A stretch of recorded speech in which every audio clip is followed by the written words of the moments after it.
Alfred clenched his fists, trying to comprehend what had happened. His heart was burning along with the palace. The world he had protected was crumbling before his eyes. His face tightened, reflecting the internal struggle.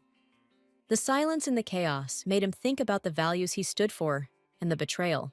Maria and her companion stood on the ground in despair, their eyes full of anger directed at Alfred. They shouted accusations, expressing their anger at the destruction caused to him.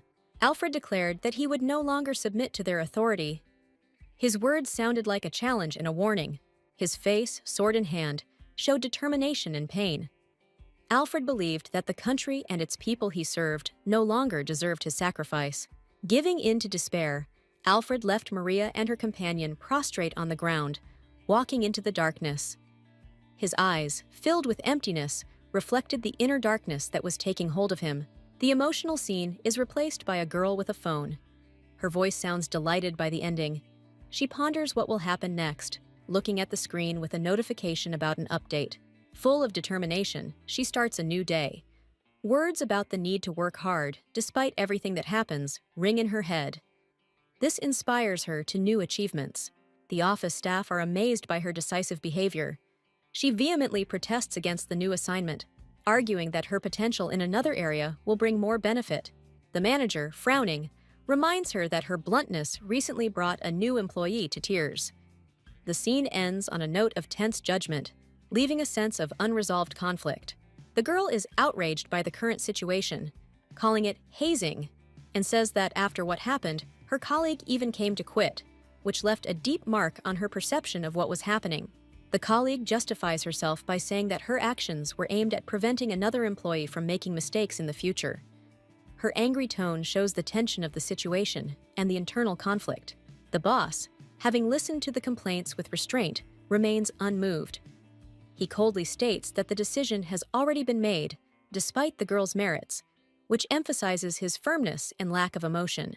The girl says goodbye to her boss, who smiles and sarcastically says, "Take care of yourself." This moment emphasizes her confusion and the feeling of injustice of what is happening. She is demoted, citing excessive emotionality and dependence on her superiors. This causes her to feel deeply resentful and disappointed in her professional environment. Returning home, the girl tries to comprehend what happened over a glass of wine. She is perplexed as to why everything turned out this way, since she considered herself the best employee. Her emotions run high. She exclaims that her achievements have gone unnoticed, and she does not deserve this treatment. This is the moment of her internal resistance and awareness of injustice. The girl furiously scolds her boss, considering his actions unjustified. She cannot accept the fact that he found an insignificant reason to get rid of her, increasing her sense of resentment.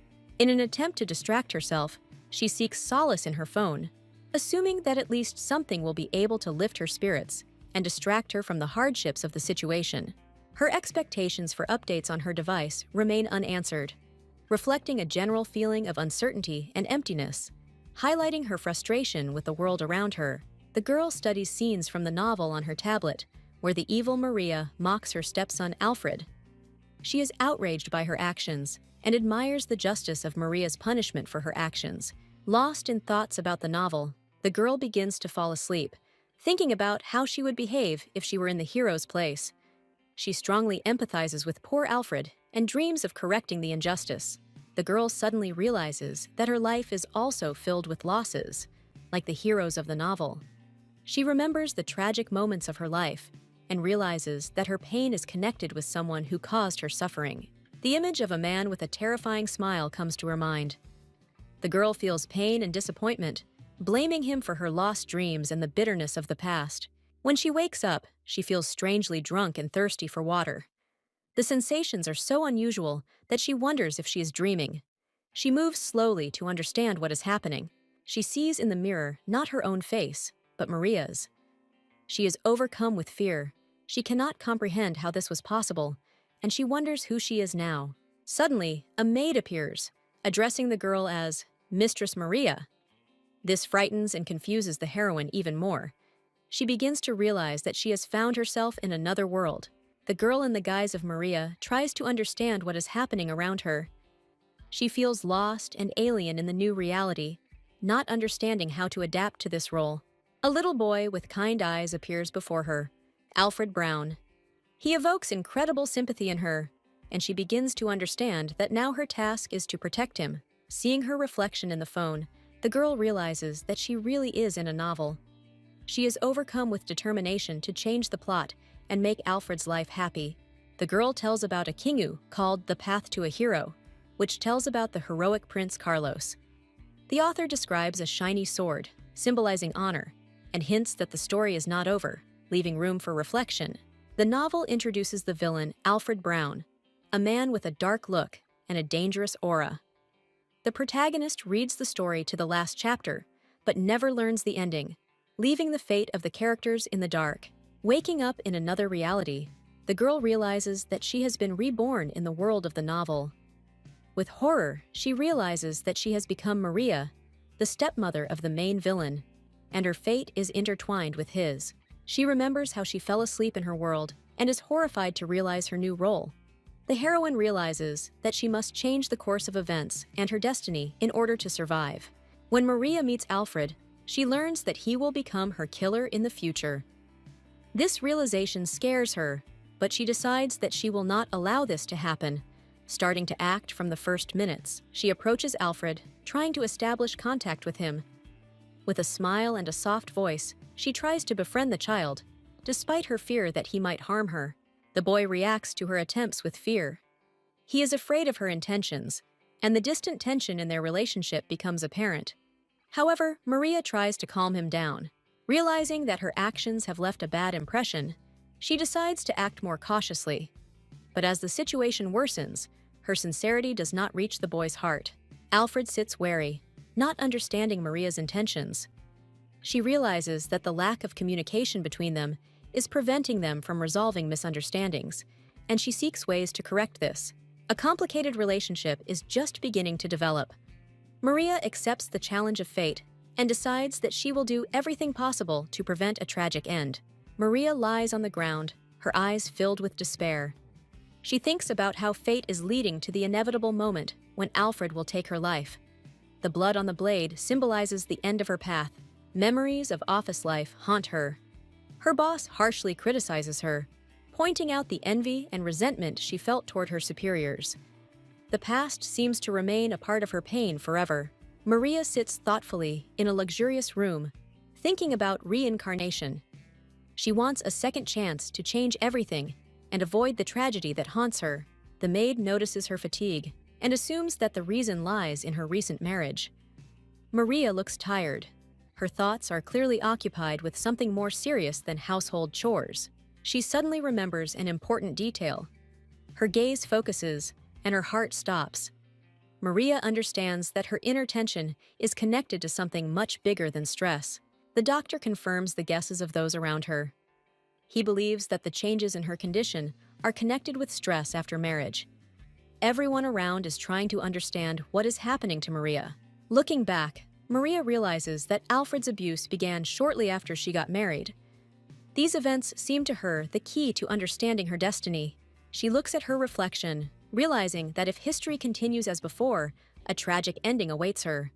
The thought of inevitability frightens her. The absence of her own voice becomes a real punishment for her. She feels that this is the worst gift that fate could give her in her new life. In despair, she drinks water, not paying attention to those around her. The maid is worried, but Maria has already lost hope of salvation. Her thoughts about the future are clouded by fear of the future.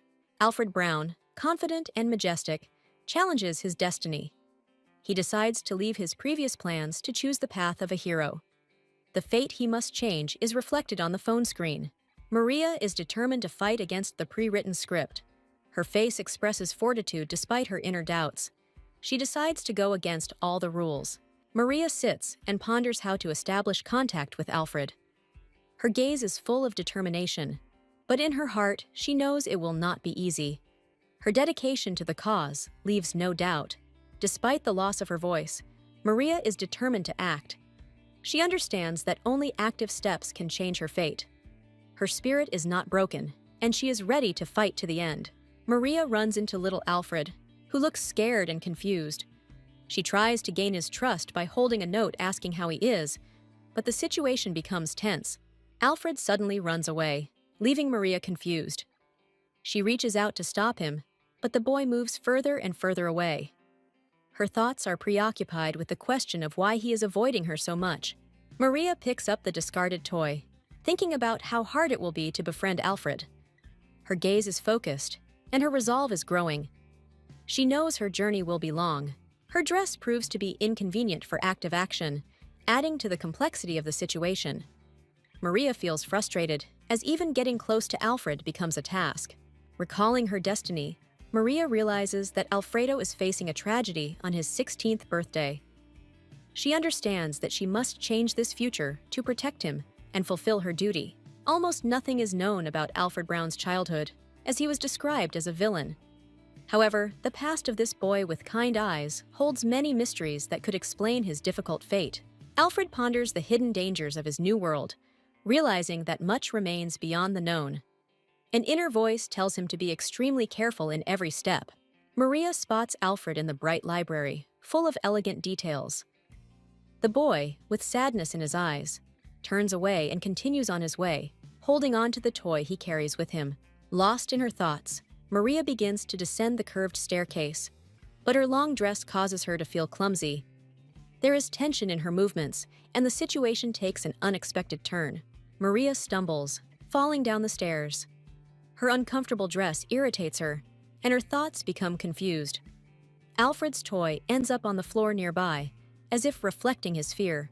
Alfred watches the scene with alarm. He is frozen, not knowing how to react, and his inner fear is growing. Maria, having fallen, tries to cope with the situation, but looks confused. Maria stands up, irritated by what happened. Her gaze is full of anger and embarrassment, but she tries to hide these feelings. Alfred, seeing her emotions, decides to smile, but his smile seems forced. Zakar, a duke with a noble bearing, enters the hall. His appearance creates a spectacular atmosphere, filling the space with tension. Everyone present immediately pays attention to him. Maria recognizes Zakar, her husband. Her exclamation reflects mixed feelings, surprise and indignation. Zakar looks at her coldly, but there is hidden warmth in his gaze. This unexpected turn heightens the tension between the characters. Their eyes meet, and there is something more than just a meeting in the air. It seems as if their destinies are intertwined in a complex knot. Maria, finding herself in a new world after reincarnation, catches herself thinking that, even if everything did not go as she expected, the local Duke Zakar is the embodiment of beauty. This alone is enough to not regret her fate. Looking at Zakar, Maria tries her best to collect her thoughts. He, in turn, asks in bewilderment why she is sitting on the floor, looking so out of place in a luxurious hall full of guests. Zakar restrainedly expresses his disapproval of Maria's behavior, calling her situation indecent. He is strict, but his gaze leaves Maria with a feeling of shame and embarrassment. Maria is at a loss as to how to respond to the Duke's reproaches. Her emotions overwhelm her, and she asks him again in bewilderment, not hiding her irritation. At this time, Zakar, having switched to other matters, is already discussing the important issue of import with his assistant. Maria remains on the floor, feeling that she is being ignored, and begins to get angry. Outraged by the Duke's indifference, Maria loudly declares that she has fallen and cannot get up. She sarcastically offers Zakar to help her, hinting that this is what polite husbands do. Young Alfred Brown, holding a stuffed toy, hears from Zakar that he is already 5 years old, but he still plays with toys. The Duke sternly reminds him that such entertainment is unacceptable for the future heir. Zakar explains to Alfred that he will one day take his place and must prepare to serve the king. He demands that the child stop wasting time on toys and focus on preparation. Ignoring the stuffed animal, Zakar takes Alfred's hand and declares that it is time to practice fencing. Alfred looks confused, squeezing the stuffed animal tighter. Maria, watching what is happening, understands that the boy does not like what is happening. Her gaze becomes thoughtful. Concern is read in it. Elsewhere, a little girl shyly hides behind a door. She watches as her friends stand at the threshold, and a grown man tells her that she is busy with her studies and cannot go out. Through the window, the girl sees her friends happily playing outside. She mentally realizes that she would also like to be with them and enjoy carefree moments. In the room, a girl with her head down tries to concentrate on her studies. Tears are shining in her eyes. She is sad because she missed the opportunity to play with her friends. Maria suddenly intervenes, holding Alfred back. She apparently intends to explain something to Zakar, realizing that the situation is unfair to the child. Maria understands that Alfred wants to play, not study at this moment. Her thoughts are focused on how to convey to Zakar the need to change the approach to upbringing. Zakar is surprised, not understanding what is happening. Maria is internally outraged because she cannot voice her thoughts, but her actions speak louder than words. Maria looked at Zakar, holding the boy, Alfred, by the shoulders, and angrily said that he was his son. She demanded recognition of the obvious, pointing to his features, but Zakar looked stunned and withdrawn. Zakar, frowning, asked irritably if Maria was making fun of him, and stated that if she had nothing to say, it would be better to leave him alone. His expression was a combination of anger and inner turmoil. After a tense conversation, Zakar turned and left, leading Alfred by the hand. Maria was left standing alone, looking after them, her gaze full of disappointment and hidden pain. In Alfred's memories, his mother appeared before him, cloaked in soft light. She told him that his gift was the ability to hear the hearts of the people he touched. She warned him to keep it a secret, even from his father. She put her finger to her lips, asking him to keep this secret. Her gentle face and the warmth in her eyes gave the boy comfort, but there was a hidden warning in her words. The mother hugged Alfred tenderly, saying that this secret should remain only between them. The boy agreed with a slight smile, promising not to tell anyone about his gift. Little Alfred, looking thoughtfully ahead, recalled how his mother had given him this power. He experienced mixed feelings, gratitude and slight sadness, but thoughts about his mother warmed his heart. Zakar coldly asked Alfred not to cause any more inconvenience. The boy pressed himself against Maria's dress, feeling her support, and his eyes showed uncertainty and depression from the Duke's words. Zakar took Alfred by the hand and said that they were leaving. The gesture was decisive, but there was a sense of detachment in it. The boy obeyed silently, leaving Maria's gaze behind. Alfred, following Zakar, felt that something had changed.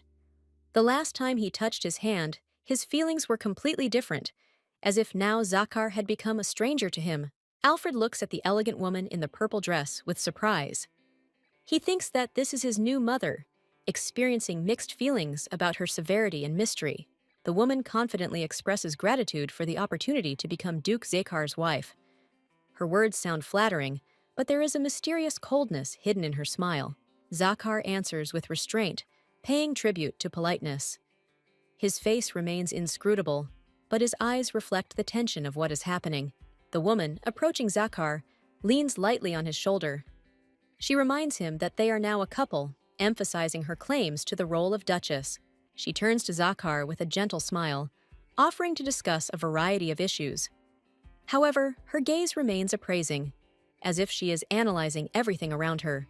Zakar is silent, his face expressing restrained distrust. He seems to already understand that there is something more hidden behind her words than just a greeting. The woman notices Alfred.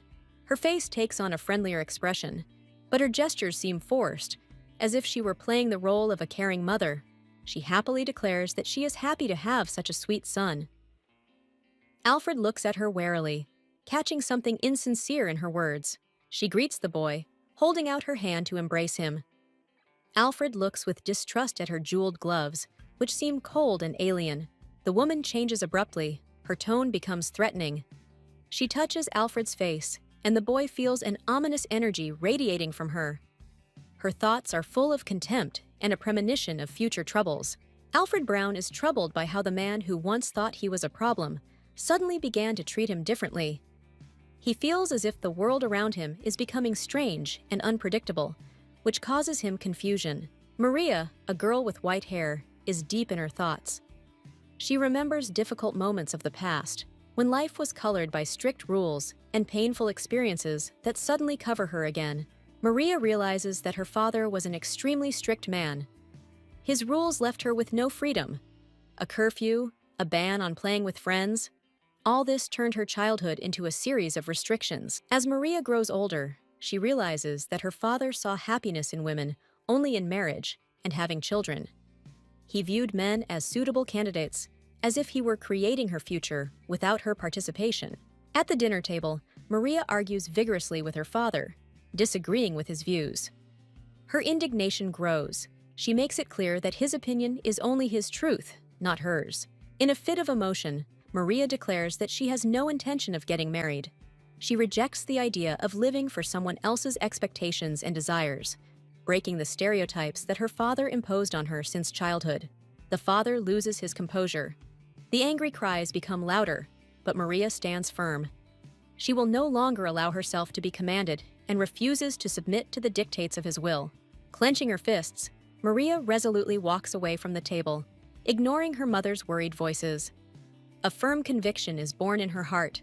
She will determine her own destiny. As Maria walks out the door, she proclaims her choice. She confidently declares that it is up to her to decide what happiness is. This moment becomes a turning point in her life. Maria packs her things and leaves the house. She knows she will never return there again. Her independent path begins with this determination to create her own future without the dictates of the past. Maria, pondering her fate, comes to the conclusion that marriage to a man resembling her father has become the worst test in her life. She is tormented by memories and tries to find meaning in what happened. Duke Zakhar's attitude irritates Maria. He is often rude and insensitive, not realizing that sometimes it is worth keeping silent or expressing your thoughts differently to avoid conflicts. There is a deep melancholy in her eyes. Reflecting on the events of the past, Maria finds herself unable to shake off a feeling that she cannot fully understand. Watching Alfred, Maria sees herself as a child. A small, vulnerable boy with a cat in his arms awakens forgotten memories in her and a desire to protect him. The Duke teaches little Alfred fencing, despite his young age. Maria does not understand why the child should be forced to do such a difficult task, and her heart breaks with worry for the boy. Zakhar reproaches Maria for her attempts to intervene, demanding that she stop causing inconvenience. These words shock her, causing her to retreat and doubt her actions. Maria decides to remain silent, following Zakhar's instructions. She suppresses her emotions, watching what is happening from the side, although her heart is weighed down by anxiety. After some time, Maria secretly watches Zakhar and Alfred training in the yard. She feels like a stranger, but she can't take her eyes off what's happening. In despair, she wonders why she continues to watch them. Maria herself does not understand why she cannot simply leave everything as it is. Her curiosity gets the better of her, and she admits that she wanted to make sure Alfred was okay. Despite her doubts, she still worries about the boy. Alfred, a young man with a kind expression, is having doubts. He is thinking that learning to wield a sword might lead to him harming other people. His words are filled with regret and uncertainty. A small toy kitten sits on the ground as if listening to his words. Alfred continues his thoughts, feeling that causing harm is wrong. The setting highlights his internal struggle. Zakhar, a stern man with a cold gaze, calls out to Alfred, making him flinch. His voice sounds demanding, as if he is trying to force the boy out of his thoughts. Alfred reluctantly rises from the ground, but his movements are slow and hesitant. Zakhar, towering over him, points out that he is too slow in getting ready, which makes the young man even more tense. Zakhar demands that Alfred begin training immediately. His tone is strict, without a drop of patience, which emphasizes the difference in the characters of the heroes and their attitude to the situation. Alfred gently strokes the stuffed kitten, as if asking for support or comfort. The moment is touching in the otherwise tense atmosphere. Gathering his strength, Alfred begins training with a wooden sword. His face becomes focused, his movements are sharp, but they convey a sincere desire to cope with the task at hand. Zakhar watches him from a distance. His gaze is stern, but there is a hint of approval in it. He urges Alfred on, demanding that he execute his blows faster and more accurately. The young man begins to lose strength. He stumbles, but despite his fatigue, he clutches the sword in his hands, ready to continue. His gaze shows tenacity and a desire not to fail. Zakhar, with a stern expression on his face, gives a short word of encouragement. He makes it clear that Alfred must move forward despite his fear and doubts, because only then will he become stronger. On the training field, Zakar teaches little Alfred how to wield a sword. The Duke comments on the boy's technique in a reserved manner, urging him to move faster. Despite his efforts, Alfred is having difficulty and is clearly exhausted. Tired from the hard training, the boy falls to his knees. His face is red from the strain, and his breathing is heavy. Zakar, without showing a drop of sympathy, demands more diligence and perseverance from him. Zakar stands over Alfred, looking down intently. The boy, raising his head, catches his stern gaze. In a soft voice, full of regret, Alfred apologizes for his weakness, trying to pull himself together. Maria watches the situation from afar. Her face expresses anxiety, and she mentally condemns the Duke's harshness. It hurts her to see how Alfred is trying with all his might to live up to expectations. Her patience fails, and she rushes towards the boy. The scene that has developed causes her suffering, making her heart literally squeeze with emotion. Running up to Zakar and Alfred, Maria challenges the Duke. She points to the boy's wounds, insisting that they stop their lessons and take care of his condition. Zakar remains calm and tells Maria directly that she should express her thoughts clearly if she disagrees. His tone is stern, but not aggressive. Maria clenches her fist in helplessness. She understands that she cannot explain what she feels in words. Her anger and helplessness find expression only in the tension of her body. The Duke, noticing her reaction, realizes that their conversation has gone beyond a simple training session. He looks thoughtfully at Maria, but says nothing, leaving the situation tense. Little Alfred looks at the adults, feeling guilty for their argument. His eyes are full of regret and a desire to show that he can overcome weakness. A sudden flashback takes Maria into the past. She realizes that she has become the complete opposite of her former self, strong and strong-willed. Protecting the weak, the boy gently tugs at her dress, forcing her to stop. His innocent gesture and the quiet word, "wait," awaken warmth and motherly care in Maria. Alfred, addressing Maria for the first time, asks if she has really lost the ability to speak. His tone betrays genuine doubt and surprise. Maria is shocked by his words, her internal monologue revealing a growing sense of anxiety. She does not understand why the boy evokes strange, familiar feelings in her. Zakar looks at the boy and Maria with growing suspicion. His emotions and tense gaze clearly indicate sudden guesses. Zakar is internally shaken. He probably makes a conclusion that radically changes the perception of the situation, linking all three in a still unclear but dramatic secret. Maria and Zakar discuss her strange behavior. Zakar, waving his arms, tries to understand the motives of her strike, asking pointed questions. He is clearly concerned about her silence and the tense atmosphere that surrounds them. Zakar is confused by her behavior. He wonders if Maria really doesn't understand why he is so worried. His gaze is full of tension, and his thoughts are full of bewilderment and anger, which increases the drama of the moment. Zakar remembers how Maria communicated calmly just yesterday. He looks for an explanation with irritation, but helplessness slips into his voice. Malio, the Duke's loyal assistant, appears in the background of their dialogue. Malio politely explains that doctors cannot determine the cause of Maria's muteness. Zakar does not hide his distrust, but Malio remains calm and adds that he is ready to help in any situation, demonstrating sincerity and devotion. Malio introduces himself to Maria with a smile. He says that their meeting is the first, but emphasizes his willingness to be helpful. His goodwill inspires confidence even in such a difficult situation. Maria notes Malio's thoughtfulness when he offers her paper and pen so she can write down her thoughts. This gesture shows his concern for her comfort and maintains an atmosphere of mutual understanding. Maria takes a piece of paper and writes down that she has suddenly lost her voice, and the reasons remain a mystery.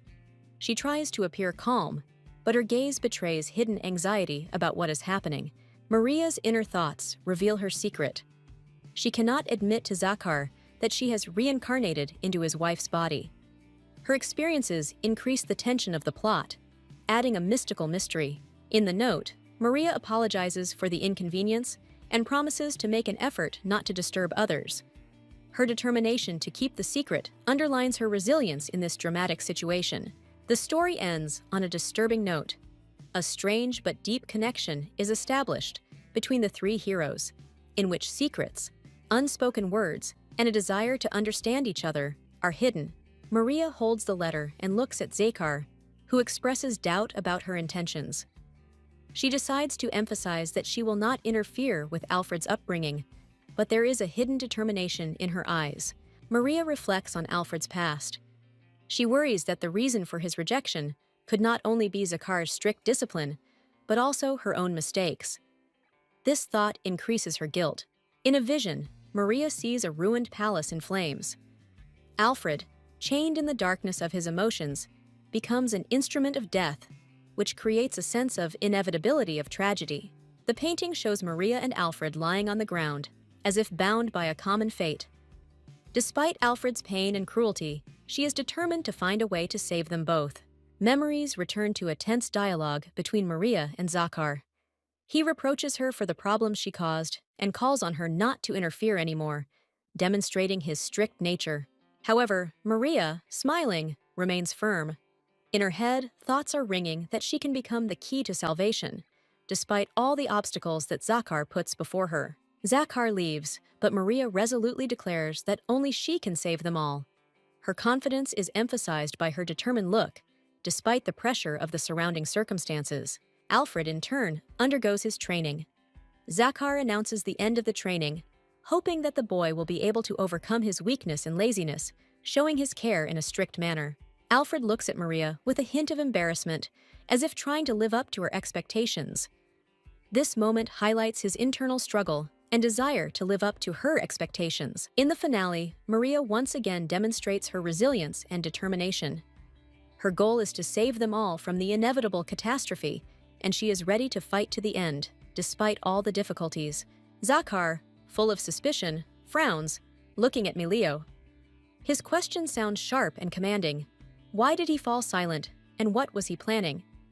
The Duke's anxiety is felt in every word, and his gaze is piercing, as if seeing through his subordinate's intentions. Melio remains calm as he offers the Duke proof of his competence. The mention of his doctor's certificate sounds like an attempt to remove doubt, but there is an underlying tension in his voice.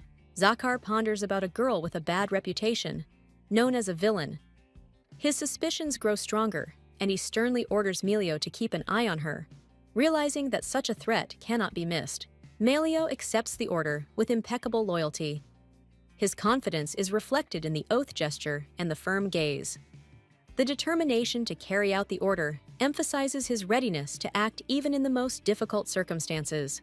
Duke Zakar, sitting at the table, is thinking hard. His gaze is stern and focused. It seems that even at home, he cannot completely relax, thinking about his duties or personal concerns. In the throne room, the majestic king sits on his throne and discusses marriage. His image is filled with grandeur and mystery. Perhaps he is concerned about the political consequences of his decisions. Young Alfred Brown sits alone in a luxurious room, hugging a toy, clearly feeling vulnerable. He feels like he doesn't belong in this world of luxury and loneliness. The maid brings a tray of treats to Alfred with a smile, trying to comfort him. Her kindness and concern create a warm atmosphere in the cold and strict surroundings of the castle. Alfred, frightened by something, cries out. The maid anxiously asks if he is hurt. Her concern shows her genuine concern for the boy. Hearing his answer, the maid hurries to call a doctor. She resolutely leaves the room, leaving Alfred alone, but her intentions are sincere, and she strives to help him. Alfred hugs the toy, pouring out his feelings. His desire to be with his mother expresses a longing for the warmth and care that he so lacks in this world. The boy decides to run away, filled with a desire to find freedom and escape from the burden he feels within the palace walls. His determination grows with every word. Suddenly, he is tormented by doubts and thinks of staying. The tears and pain in his eyes convey the struggle between the desire for freedom and the fear of the unknown. In the end, he thinks of his mother again, realizing that his only desire is to be with her. This thought brings comfort to the boy, despite all his internal struggle. Alfred Brown, a small boy with soft brown hair, looks ahead with surprise and fear, clutching a stuffed cat. He is clearly uncomfortable, and is overcome with feelings of confusion and bewilderment. Maria, an elegant girl with snow-white hair, enters the room, holding a medical bag in her hands. Her appearance brings a contrast of calm and confidence, despite Alfred's surprise at her arrival. Alfred stumbles and falls, trying to prove that everything is okay, although he is barely holding back tears. His courage is noticeable, but it is obvious that he needs help. He shows that he is ready to cope on his own. Maria crouches down next to Alfred, trying to calm him down. Her gaze expresses concern. She decisively takes the situation into her own hands, checking whether the boy's injury is too serious. She notices that the wound looks painful and decides to start treating it immediately. There is a firmness and confidence in her actions that helps Alfred relax a little. Alfred, frightened and stubborn, resists the treatment. He is categorically against it, but Maria finds a way to convince him that it is necessary and will take very little time. With all her kindness, Maria carefully treats the wound, despite Alfred's protests. Her calm voice and gentle actions allow the boy to overcome his fear. After completing the disinfection, Maria applies a bandage. Her soft smile and confident movements inspire confidence in Alfred. He begins to feel safe next to her. Maria looks at Alfred with a little pride. Her thoughts show how she appreciates his efforts and notes his courage. Despite his young age, he shows restraint.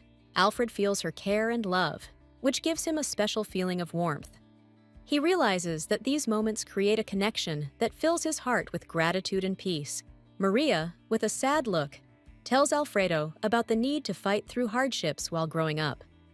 Her determination underlines her desire to help him become strong, despite the pain hidden behind her words. Alfred smiles, embarrassed, expressing joy at the attention. His soft laughter reflects his genuine happiness, which he has rarely experienced before, especially in the midst of Maria's warmth and care. Maria notices Alfred's unusually happy expression and feels surprised. Her thoughts emphasize how rarely she has seen him so happy, which touches her heart and makes her smile. Alfred suddenly becomes embarrassed when he realizes that Maria has noticed his joy. His thoughts are filled with anxiety. He worries that he might seem strange to her, and his indecision becomes obvious. Maria finds Alfred funny, which creates a warm atmosphere. She helps him with his injury, showing concern, which strengthens their bond. Their interactions become more and more sincere. Alfred, surprised to be called funny, recalls previous hurtful words from others. For him, this is a rare moment when his individuality is recognized as positive, which awakens a new emotion in him. In Alfred's memories, children rejected him, considering him boring. This hurt his soul, increasing his fear of being misunderstood. These memories contrast with Maria's real care.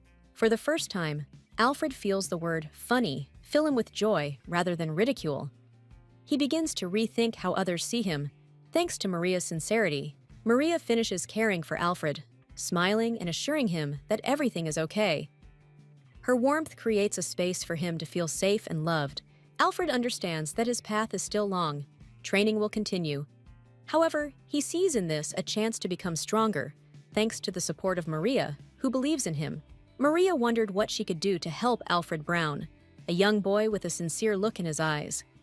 She was looking for a way to be useful and wondered if she had done enough for him. Alfred, a little shy, was about to express his thoughts. He looked at Maria with excitement, trying to find the words to express what was so important to him. He gathered his courage and firmly stated that he was a good man and was ready to make every effort to justify the trust. There was determination in his eyes and sincerity in his voice. Surprised, Maria looked at the boy attentively. His words awakened in her respect and faith that he was capable of much, despite his young age. She decided it was time to go home now, but her thoughts were occupied with Alfred. She felt that their conversation had changed something in their relationship. Alfred looked at Maria with a slight sadness, wondering why she was leaving already. He didn't want their moment of communication to end so quickly. Touched by his sincerity, Maria could not contain her emotions. She admired his sincere desire to be better and received his words with warmth. Alfred, slightly embarrassed, thanked her for her help. He felt grateful that Maria believed in him and supported his sincere intentions. Sitting on the floor with the toy in his hands, he thought about how much Maria had surprised him with her kindness. He realized how important her support was to him. His thoughts were full of warmth and gratitude. Remembering how Maria had proven herself, he felt inspired to become better and do everything to live up to her expectations. Maria thought about how her actions were being judged unfairly, wondering if she was an evil person. The environment around her was filled with light shades, emphasizing her inner confusion. Little Alfred hugs the toy tenderly, surprised at what Maria really is.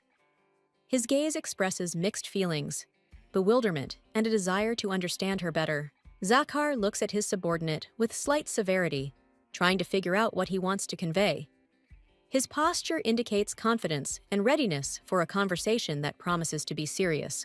Melio watches the scene carefully, expressing thoughtfulness. His gaze is directed forward, creating the impression that he is trying to assess what is happening from two sides. Melio notices that Maria and Alfredo's relationship is becoming warmer. He watches them with restraint, realizing that they are starting to get along and find common ground. Alfred smiles genuinely, which is rare, according to observers. His joy is genuine, and it brings a sense of harmony to their family atmosphere. Melio laughs to himself, noticing the similarities between Alfred and his father. The moment adds lightness and humor to the serious situation, showing how little things can bring people together. Melio is happy that Maria and Alfred have become friends, seeing this as a great progress. His face lights up with kindness, emphasizing his support for the changes that are taking place. Zakar warns that no one should underestimate Maria, emphasizing her strength and importance. His voice sounds confident, reflecting respect for her character and capabilities. Melio mentions Maria's past, speaking of her former fame as a young lady. This moment reveals her backstory, adding depth to her character and creating intrigue. At the ball, the attention of those gathered is riveted on Maria, who stands out for her modesty and grace. Envious ladies mock her, trying to show her in an unfavorable light, but this only strengthens her inner strength. Zakar's small figure, as if outlined by ironic thoughts, reminds us that their marriage is not just a union, but a political step. Maria's house is under close surveillance, and she understands the seriousness of the situation. A stately mansion with a gloomy sky heightens the tension. Maria is from the house of the Marquis of Darna, but her origins become a cause for suspicion. Her family finds itself at the center of intrigues connected with the royal court. The king is convinced that the recent uprising in the area is inspired by Mary's family. Confirmation of this is sought among her entourage. Security forces clash with the rebels, increasing the atmosphere of anxiety. Zakar realizes that Maria is submitting to the demands, maintaining an outward submissiveness. But he views her silence as part of a complex game in which both sides carefully conceal their true intentions. Lunch at a richly laid table turns into a symbolic field of tension. Maria tries to appear calm, enjoying the sight of exquisite dishes, but her thoughts are clearly preoccupied with important decisions. Maria waits for Alfred, likely an important ally or figure in the intrigue, to appear at dinner. She makes a plan of action based on new opportunities for maneuver. An unpleasant surprise. Zakar is nearby again. His presence irritates Maria, but she understands that now is not the time for emotions, because the future of her family depends on her behavior. Zakar's gaze becomes more intent. Maria tries to remain confident, convincing herself that she needs to be prudent and not make hasty moves, despite the tense relationship. Maria looks at the wine, wishing to lose herself in its taste for a moment. Zakar, on the contrary, keeps his cool, clearly enjoying the situation, where every gesture says more than words. Zakar, holding a glass of red wine, invites Maria to join him. His confident look and manner of communication emphasize that he feels like the master of the situation, and the offer sounds like a subtle gesture of attention. Maria happily accepts Zakar's care, sincerely admiring his manners. Her face lights up with a grateful smile, and the surrounding atmosphere of the dinner becomes warmer and friendlier. Bringing the glass to her lips, Maria enjoys the rich aroma of the wine. She mentally compares it to drinks from her world and admits that the taste of this wine far exceeds her expectations. Zakar, observing Maria, cannot help but notice the changes in her behavior. It seems to him that after the wedding, she became different, more confident and decisive, which surprises him. Zakar suddenly remembers that Maria is not allowed to drink alcohol. His calmness gives way to concern, and he begins to look for an explanation for her unexpected confidence. Maria, noticing the change in Zakar's mood, begins to worry. She understands that her behavior may arouse suspicion and tries not to reveal her inner experiences. Zakar's thoughts begin to gain clarity. He tries to figure out what is going on, and even admits the idea that Maria could be hiding something important, perhaps connected to her past. The tension grows, and Zakar decides that the changes in Maria are not accidental. He wonders if she might be hiding a second personality or a secret that is changing her character. Maria realizes her mistake, remembering that her body is not supposed to consume alcohol. Panic takes over her mind, but she tries to maintain an outward confidence so as not to give herself away. Zakar stares at Maria, lost in his thoughts. His insistent gaze makes her nervous, but she understands that she must be extremely careful not to reveal her secrets. Maria watches the mysterious black figures in the air, puzzled, as if they were the embodiment of her thoughts. They seem absurd and strange. She holds a glass of wine, trying to understand what is happening around her. Zakar discusses people with split personalities, pondering how their tastes and preferences can change depending on which personality is dominant at the moment. His gaze becomes focused. He reflects on Maria's recent actions, which seemed strange and inconsistent to him, trying to find an explanation for her behavior. Maria, worried about her situation, mentally thanks fate for saving her from an awkward situation. She tensely watches Zakar's reaction, who seems puzzled by her words. Reflecting sarcastically, she notes that he doesn't even realize that he is now facing another person in his wife's body. Her reasoning is full of hidden anxiety and irony. Maria admits to herself that, despite knowing all the details of the affair she finds herself in, her own fate remains unclear. She understands the importance of being vigilant so as not to give away her secret. Zakar puts his hand on the table, his gaze tense. He is ready to find out the truth that torments his thoughts and strives to get answers to his suspicions. Zakar accuses Maria of lying, claiming that her behavior is completely contrary to her previous image, which increases his distrust. He approaches Maria, his eyes a mixture of doubt and determination, his movements a readiness to expose what seems obvious to him. Zakar looks straight into her eyes, asking if she has been replaced by someone. His suspicions reach their peak, causing Maria to cringe internally, but she resolutely keeps herself in check.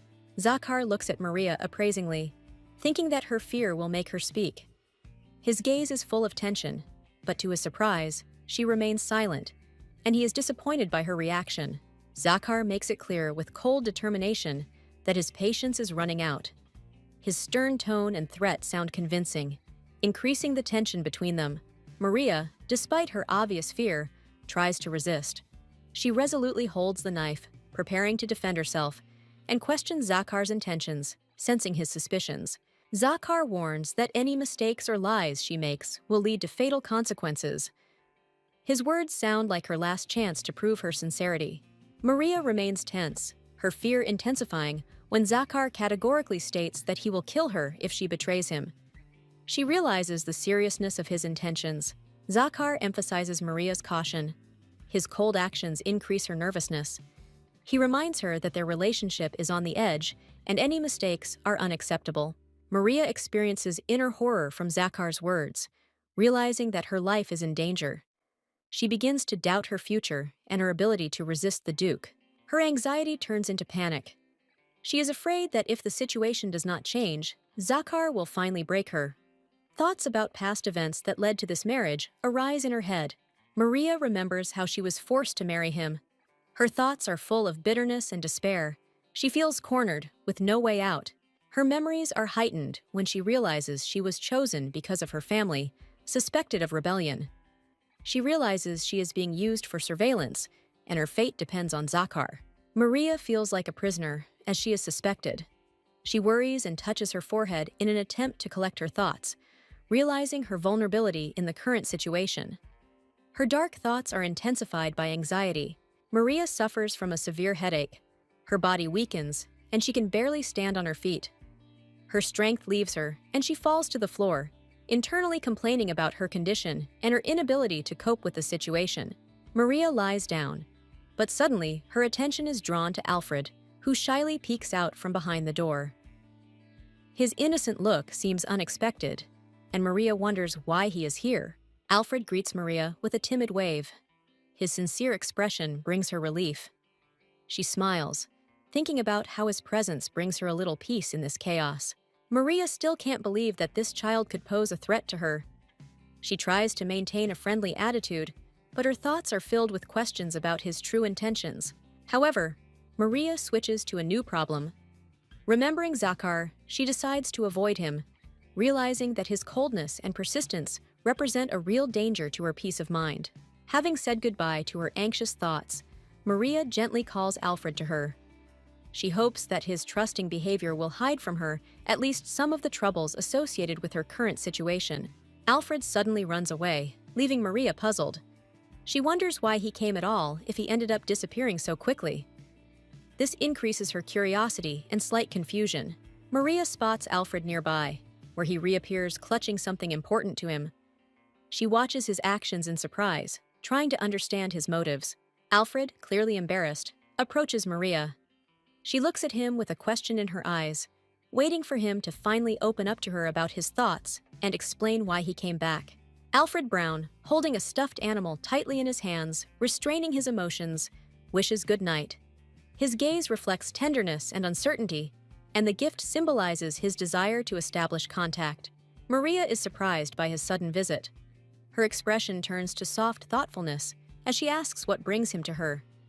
The question awakens genuine curiosity in her. Hearing that Alfred simply wanted to say goodnight, Maria feels a warm wave of affection.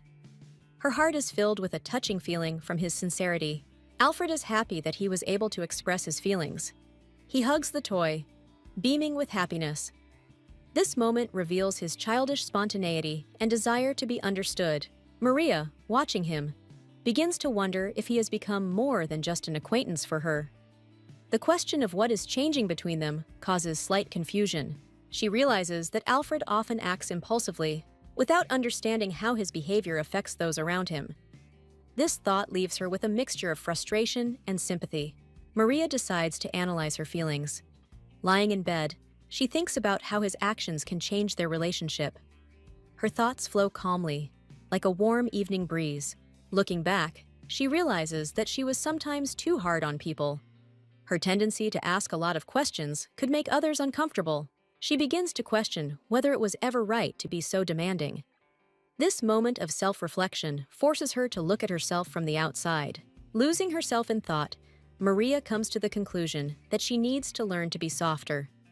She wants to become a person who can truly hear and understand others. Maria wakes up in a luxurious bedroom, not immediately understanding what has happened. Her gaze stops at the sunlight illuminating the palace and garden. She realizes that she fell asleep before she realized how tired she was. Feeling uneasy, she jumps up from her bed. Panic overwhelms her, but her thoughts focus on the feeling that something unusual is happening, as if she has missed an important detail. Maria recalls her thoughts. She always thought that she could handle any situation on her own. But this time, the anxiety in her head intensifies, and she understands that the situation is getting out of control. The awareness of danger suddenly overwhelms her. A clear thought of threat flashes through her mind, and the tension in the room becomes palpable, as if something is actually happening. Alfred, a boy with kind but wary eyes, peers through the door. His gaze betrays concern, but he doesn't understand what exactly is happening, only silently observing her reaction. Maria's thoughts become chaotic when she sees a mouse running across the floor in front of her. She realizes that her fears have begun to manifest into concrete things that seem to have no meaning. Maria, unable to contain her emotions, screams and lifts her leg to avoid contact with the rodent. Panic takes hold of her, but she tries to cope with this fear. She sees a mouse gnawing at her pen. With desperation in her voice, she wants to stop it, mentally persuading the rodent to stop its actions. This moment seems absurd to her, but frightening. The mouse runs out of the room, leaving her confused. Maria, raising her hand, calls for help, although she understands that the danger is not that great. Her voice sounds loud, but trembles with emotion. She sees the mouse stop at the door, as if mocking her. It seems to her that the rodent is deliberately blocking her way, preventing her from getting out and calling for help, turning a small problem into a huge ordeal. Alfred, a shy guy with golden eyes, cautiously peeks out from behind the door, noticing a worried Maria. She is clearly worried, her gaze is intense, and an uneasy atmosphere fills the room. Maria suddenly calls out to Alfred in alarm, warning him of danger. Her voice is filled with fear, and her gaze is filled with a sincere request for help.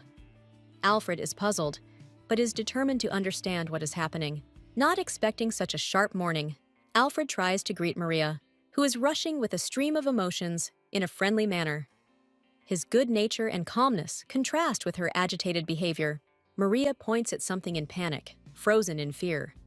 Alfred, watching her gestures with gentle surprise, slowly moves towards where she says the threat is hiding. Maria screams in a trembling voice that there is a mouse somewhere nearby. Her fear seems exaggerated, but Alfred cannot blame her and remains calm, although he does not understand the scale of her panic. Maria realizes that Alfred does not share her fear, and this increases her sense of hopelessness. She clenches her fists, trying to somehow explain her point of view. Alfred sits down next to her, trying to understand the cause of the commotion. His gaze remains soft, and his tone is caring. He listens to her, holding a stuffed kitten in his hands. After pointing the way, Maria asks Alfred to handle the situation. Her face expresses hope that he will be able to find a solution, despite the apparent simplicity of the problem. Maria explains how much she fears mice, calling them horrible and scary creatures. Alfred remains calm, seeing how her emotions are overwhelming her. Smiling, Alfred remarks that he finds the mice cute and offers a solution. His positive attitude and friendliness calm Maria down, bringing the morning's incident to an end. Maria was scared, but Alfred confidently took the initiative into his own hands, assuring her that he could handle the situation. His confidence warmed the atmosphere, and his small protective gesture instilled calm in her. The little gray mouse that had caused the disturbance ran boldly towards Alfred's outstretched hand. His soft voice persuaded the animal not to frighten the people around him, creating an almost fairy tale bond between the boy and the mouse. Alfred, holding the mouse carefully in his hands, gently coaxed it to go away without disturbing Miss Maria.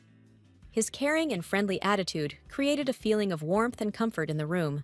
Watching Alfred, Maria was surprised by his courage and determination. She was touched that this little hero was not afraid to take the animal in his hands for her peace of mind. The boy happily announced that everything was settled, smiling a wide, sincere smile. His carefree, good-natured manner filled the room with lightness, dispelling the last of the fear. Maria looked at Alfred with gratitude, sincerely expressing her appreciation. Her emotions were conveyed through facial expressions and gestures, making the moment very touching. Thinking about how to express her thoughts, Maria was looking for a way to thank Alfred. Her gentleness and caring were visible in her every movement. She decided to write the word "thank you," showing how much this gesture meant to her. Her eyes shone with genuine joy and gratitude, emphasizing her sincerity. Alfred, seeing her reaction, laughed, showing his joy and pleasure at the situation. His smile lit up the room, filling it with a cheerful and light atmosphere. Maria suggested that Alfred should not hesitate to ask her for help if he ever needed support. This moment marked the beginning of their special friendship. Alfred, looking thoughtfully ahead, reflects on the importance of helping each other. His quiet voice reflects sincerity and touches the heart as he realizes how people should support each other. He is engrossed in reading a book with illustrations showing friendship between different characters. Looking at the pages, Alfred understands that true friendship is revealed in trouble. Inspired by what he read, Alfred happily shares his idea that helping is what makes friends friends. His eyes sparkle when he asks about friendship. Maria, hearing Alfred's words, is surprised by the sincerity of his words. She is stunned by the depth of his simple, but so correct reasoning. Their conversation takes an unexpected turn when Alfred confidently states that they are now friends. He expresses his joy with such emotion that it makes Maria smile. Maria notices that their relationship is developing rapidly. Her gaze is full of thought, but she admits that this is a step towards preventing danger. Maria gradually agrees with Alfred and warmly confirms that they have truly become friends. Her joyful face shines with confidence. Alfred is overcome with emotion and expresses his joy sincerely. His mischievous face lights up, as if he has found something incredibly valuable. With this revelation, a touching moment of mutual understanding arises between them. They rejoice at the new steps in their friendship and are grateful for these moments. Alfred, suddenly remembering something important, exclaims enthusiastically. A new interest can be seen in his eyes, hinting at further developments. Little Alfred Brown approaches Maria with excitement, asking for help. His face is serious, and his voice is filled with desperation as he tries to explain to her how much he needs her support. Alfred admits that he is not very good at tag because he is always caught first. He tells this sadly, showing how his clumsiness makes him feel insecure.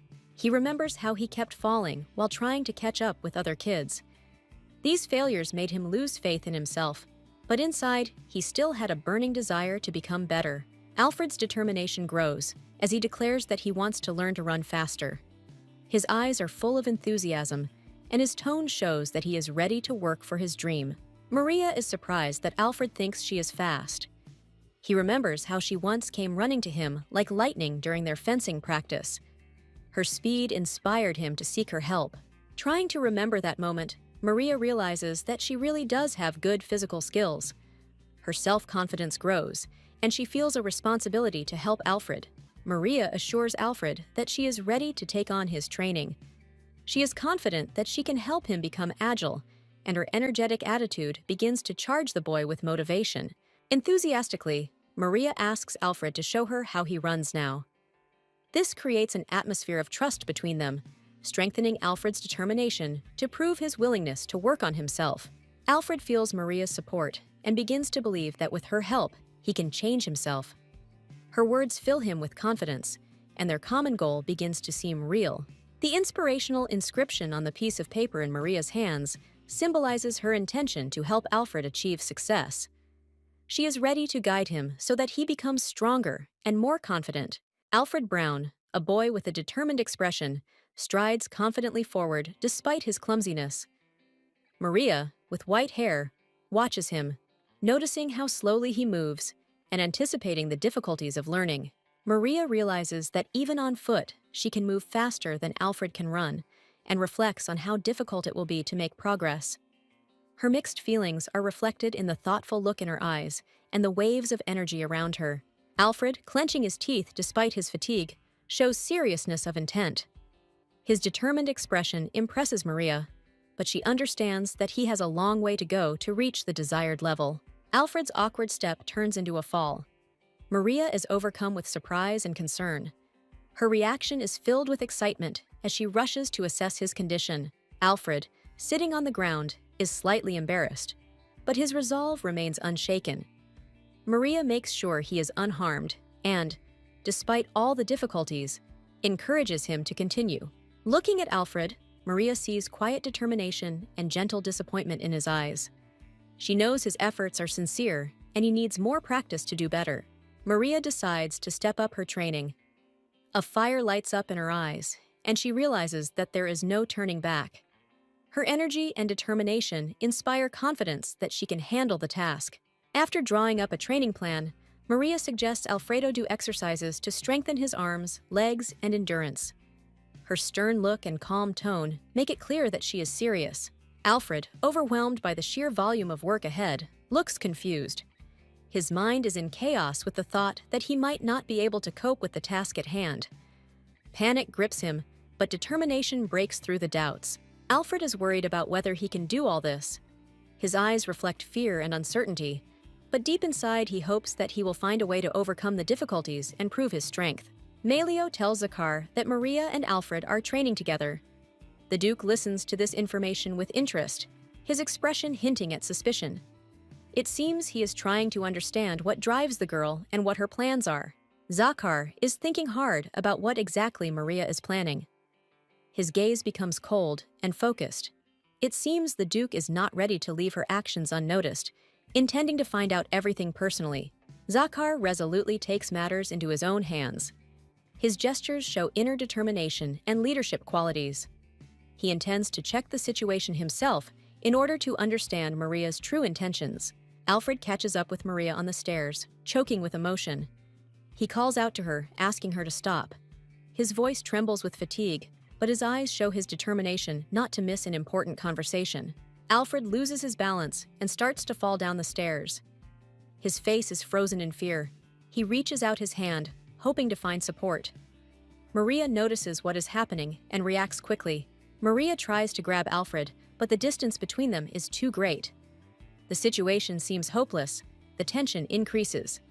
In her eyes, horror and a desperate attempt to help are red. Zakar catches the falling Alfred, holding him at the last moment. The boy ends up in his safe hands, and the Duke's face reflects calm mixed with relief. Alfred, realizing who saved him, looks at Zakar with surprise and gratitude.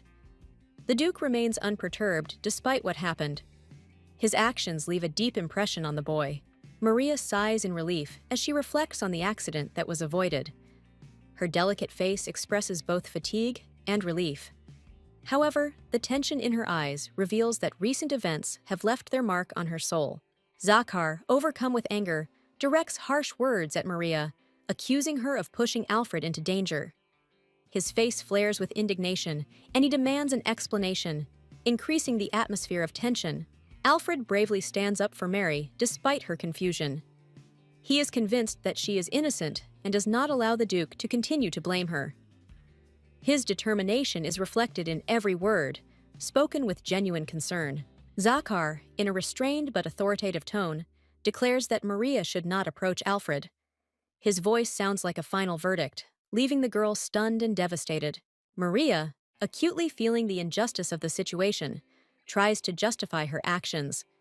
She remembers that she never wanted to harm Alfred and is inwardly indignant at the imposed accusations. She explains desperately that she was simply trying to help Alfred. With all the strength she had, her voice shaking with emotion, her eyes reflecting a mixture of pain and determination to prove she was right. Tired and confused, Maria gives in to her emotions, ending her thoughts in a raised voice. Her hands are clenched and her face is flushed with indignation, but she feels that her words are powerless. Following this, Maria withdraws into herself. She looks sullenly at her glass of wine, internally cursing the circumstances. Her face expresses disappointment, and her shoulders sag under the weight of the thought of injustice. Her reflections lead her to the conclusion that despite all her efforts, the situation has remained unchanged. She sadly watches her reflection in the glass, realizing that she has lost the trust of those she wanted to protect. At this time, Zakar, confident in his rightness, continues to monitor the situation. He coldly reflects on how Maria violates boundaries, not taking into account Alfred's interests, and internally becomes convinced of his position. Alfred, holding a soft toy in his hands, looks at Zakar with delight, thinking that he looks like his father. Zakar, tall and stern, holds the boy's hand, demonstrating confidence and care in his posture. Maria, graceful and thoughtful, sits on a sofa in a luxurious living room, surrounded by golden decorations. The sound of footsteps outside the door catches her attention, causing a slight alarm to appear on her face. Alfred, peeking out from behind the door, addresses Maria, holding the toy in his hands. His gaze is full of curiosity and timid hope, as if he wants to offer something important or ask her advice. Maria closes her eyes for a moment, clearly lost in her thoughts. Alfred, noticing her agitation, asks what is wrong with her, demonstrating genuine concern and sensitivity surprising for his age. Maria apologizes to Alfred, expressing regret, and takes his hand. Her face is determined as she speaks of the importance of his training, as if considering her future steps. Alfred touchingly squeezes her hand, begging her to help him and promising to try his best. The bright, emotional atmosphere emphasizes his sincere desire to learn. Alfred looks at Maria with bright, determined eyes. He expresses his desire for her to teach him everything she knows, drawing a longing, warm smile from her. Her eyes glisten with tears of regret. She mentally apologizes to the boy, calling him by name, as if thinking of her debt or lost opportunities. Despite Maria's response, Alfred refuses to give in. His determined gaze and firm grip on the toy highlight his character and willingness to overcome difficulties. Maria is left alone, watching Alfred walk away. Her face expresses a mixture of sadness and pride, and the warm light of the room emphasizes her inner experiences. Maria stands, looking thoughtfully into the distance, tormented by doubts. She wonders if she has made the right decision. Her face reflects anxiety, as if something important and personal is at stake. Alfred, a boy with kind eyes, holds the toy as if seeking support. His desire to continue training conveys a determination that is not easily ignored. Zakar, standing in a stern pose, expresses his disagreement. He is against Alfred continuing, despite the child's wishes. His face is stern, as if every word is an order. Maria, struck by a sudden thought, reacts animatedly. Her gesture and facial expression speak of the solution she has found to change the situation. Maria comes into Zakar's office. He is sitting behind a massive desk, and his subordinate, Melio, is standing next to him. Zakar orders them in, his voice full of dignity. Maria appears in the doorway, dressed in an elegant dress. She holds a piece of paper firmly, showing that she has come with the intention of defending Alfred. Her determination knows no bounds. Maria's eyes are filled with determination as she explains that she has made a promise to Alfred. She wants to continue training and takes responsibility for the boy's safety upon herself. Maria offers a compromise. She asks for someone Zakar trusts to accompany them during their classes. This shows how willing she is to find a solution for Alfred. Zakar looks at her with anger. His face expresses emotions, from irritation to firmness. He emphasizes again that Maria should stay away from Alfred. Despite the refusal, Maria does not give up. Her resilience and persistence convey her determination to fulfill her promise to Alfred, even if she has to overcome many obstacles. Maria held a sheet of paper, her hand clenched, but her gaze remained calm. The girl's thoughts betrayed confidence in what was happening, as if she knew in advance what words she would hear and what he would have to answer. She remembered the moments with Alfred. Her kindness and sincerity touched his heart. An irresistible desire to make her dreams come true was born in him, because every expression on her face seemed priceless to him. Zakar stared at the girl, his stern gaze as if trying to read Maria's intentions. The silence was filled with anticipation as the girl prepared to say something important. Alfred stepped forward, raised his hand decisively to attract the attention of those present. His words sounded confident, and all eyes immediately turned to him. At that moment, he was the center of attention. The boy asked to hear his story. He stood before the adults, radiating sincerity and confidence despite his young age. The atmosphere in the room began to change, filling with tension. Duke Zakar remained coolly calm, challenging the boy to prove his words. However, his interest in the situation was obvious, and he followed the developments closely. Alfred sincerely stated that Maria was not to blame. She was only trying to help him when he found himself in a difficult situation. There was concern in his voice and a desire to protect her from injustice. The boy warmly reminded her that he and Maria were friends. He made it clear that he valued her support and trust, and that this connection meant a lot to him. This made an impression on everyone around him. Melio watched the proceedings with mild surprise. His gaze expressed bewilderment, but also growing interest in what the boy was going to say next. He listened attentively to every word. Alfred showed unusual fortitude for his age. His honesty and determination touched the hearts of those around him. It was a moment when he was able to show his strength and sincerity. A boy named Alfred Brown thinks about friends helping each other in difficult times. He runs down the alley, clearly inspired by his thoughts, with sincere determination in his eyes, ready to take action. Alfred remembers how he was eager to gain knowledge and learn a lot, but he was unable to do anything. It was at this moment that Maria was there, helping him to understand the difficulties. He understands how important support is and wants Maria to continue teaching him. Alfred remembers with awe and gratitude those moments when she shared her knowledge and experience. Maria offers a solution to a difficult situation, holding out a piece of paper with a proposal. She wants Alfred to be with someone who can be trusted to take care of his future. Duke Zakar, sitting at his desk, ponders this thoughtfully. He tries to understand who among his entourage is capable of carrying out such a responsible task. Melio and Maria enter the office. Melio, as a loyal subordinate, shares his opinion, but causes Zakar's displeasure. The Duke hesitates, but the decision seems to become clear. Suddenly, Alfred, with shining eyes and a joyful cry, addresses Zakar, calling him Dad. The child's emotions stun the Duke, forcing him to think about his duties. Alfred states directly that he wants Zakar to be near him. For the Duke, this becomes an unexpected and touching moment, awakening hidden feelings in him. Later, Zakar reflects alone, wondering why he is doing all this. A mixture of doubt and determination appears on his face, hinting at an internal struggle. Alfred happily plays nearby, and Maria watches him with a smile.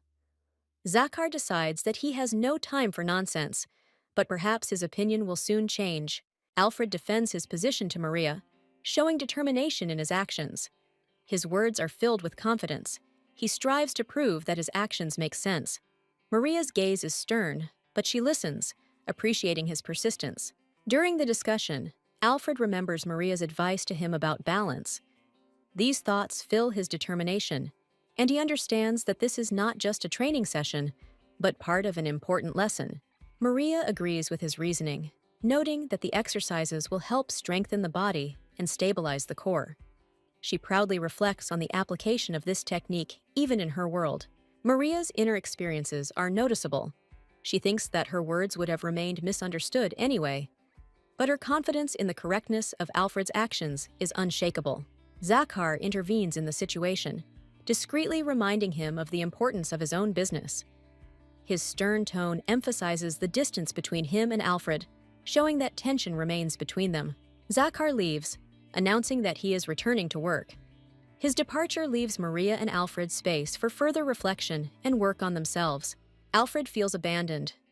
He thinks that his father really hates him, sinking into dark thoughts. His small hands clench, showing tension and resentment. Maria notices Alfred's pain. Her gaze expresses sympathy. She reflects on how much Zakar upset the boy with his actions, worrying about his condition. But Alfred gathers his strength. He asks Maria to continue her studies, albeit with a sad look. His expression shows that he is ready to overcome difficulties. Maria looks at him approvingly, admiring his resilience. Alfred once again feels the support that helps him build his confidence and move forward. A boy with disheveled hair, Alfred, runs down the path, dodging someone. His clumsy movements suggest a child's haste, and Maria, in a purple dress, watches from behind, looking thoughtfully after him. Maria stops and ponders her emotions. Her face reflects her inner doubts. Why is Zakar so strict? She decides to leave it on his conscience, but a shadow of anxiety remains. Melio, looking seriously into the distance, ponders Alfred's feelings. He believes that the boy is especially vulnerable, and his thoughts are focused on how to protect the child from excessive severity. Maria pauses, inviting Alfred to rest. With a warm smile, she hands him a sheet of paper, and the boy, slightly calmer, looks up at her. Her concern brings him relief. They settle down for a picnic.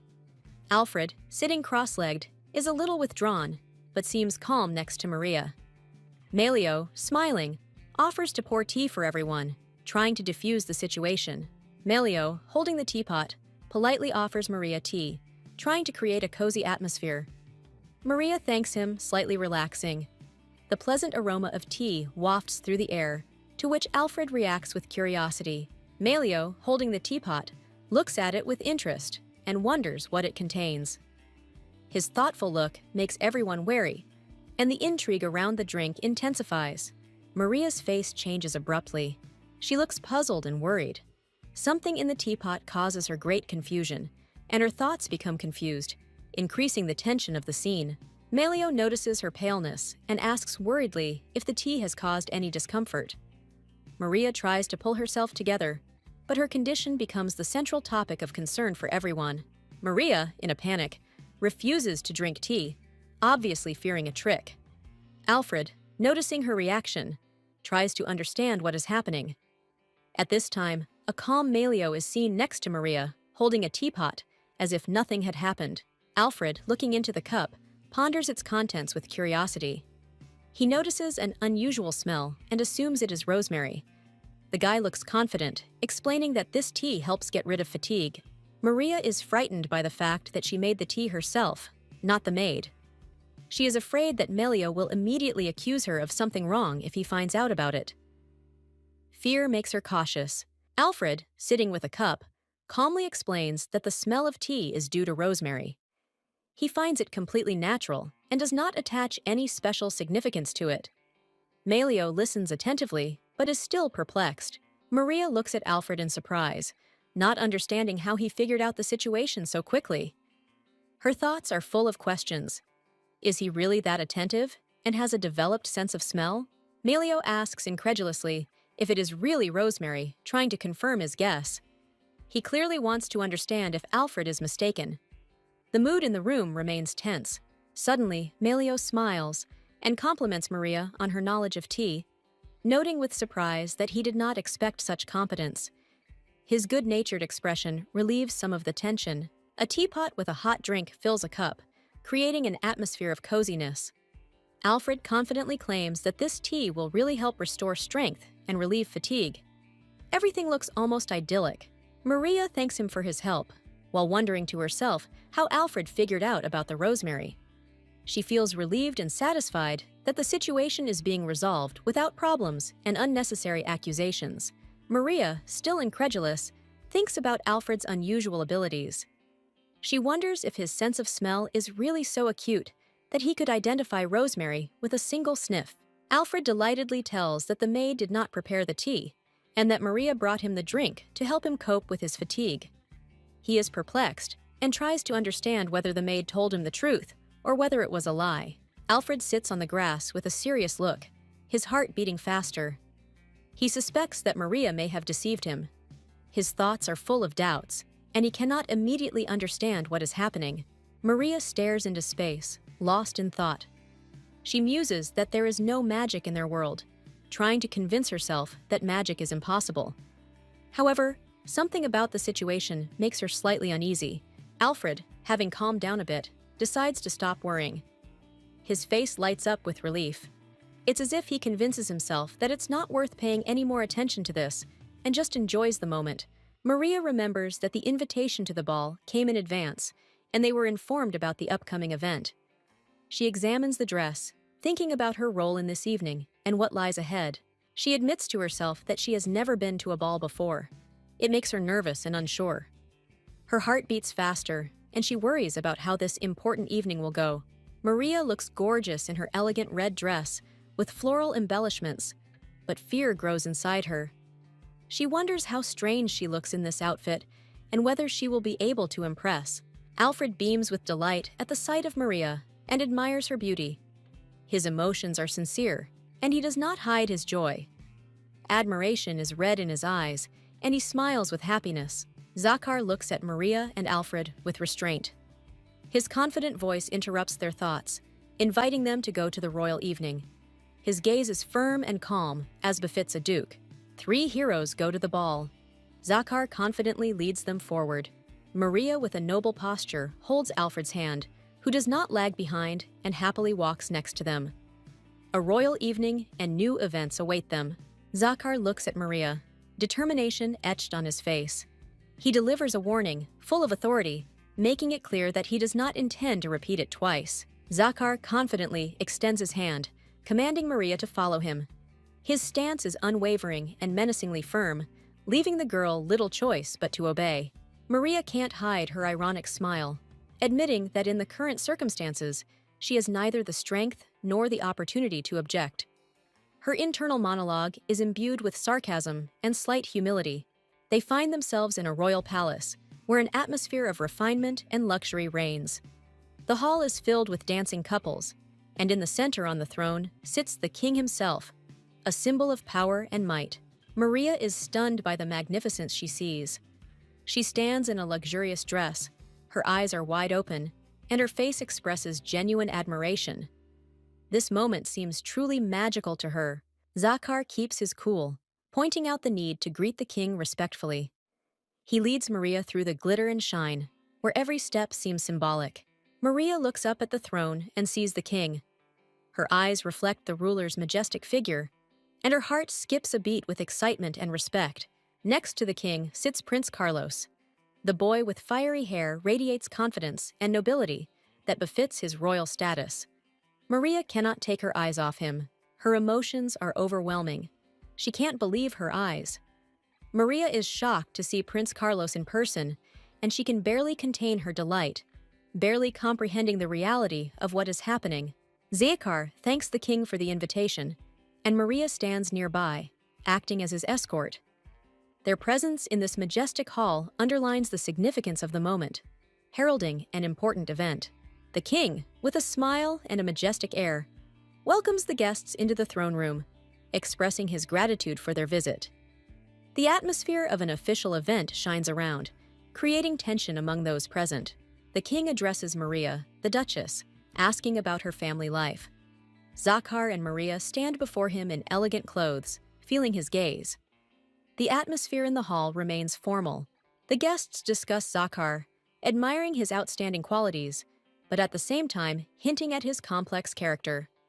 The hall is filled with whispers and glances, watching the development of events between the main characters.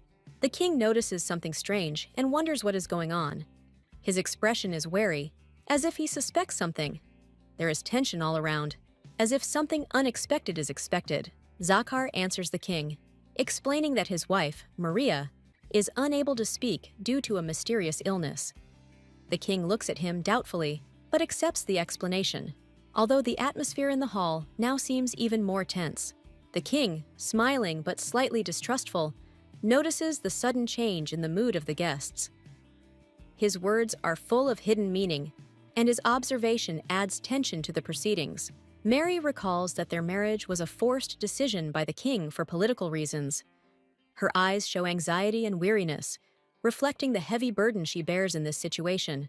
The king turns his attention to Alfred, a boy with golden hair, and remarks on how much he has grown since their last meeting. His words cause surprise and tension among those present.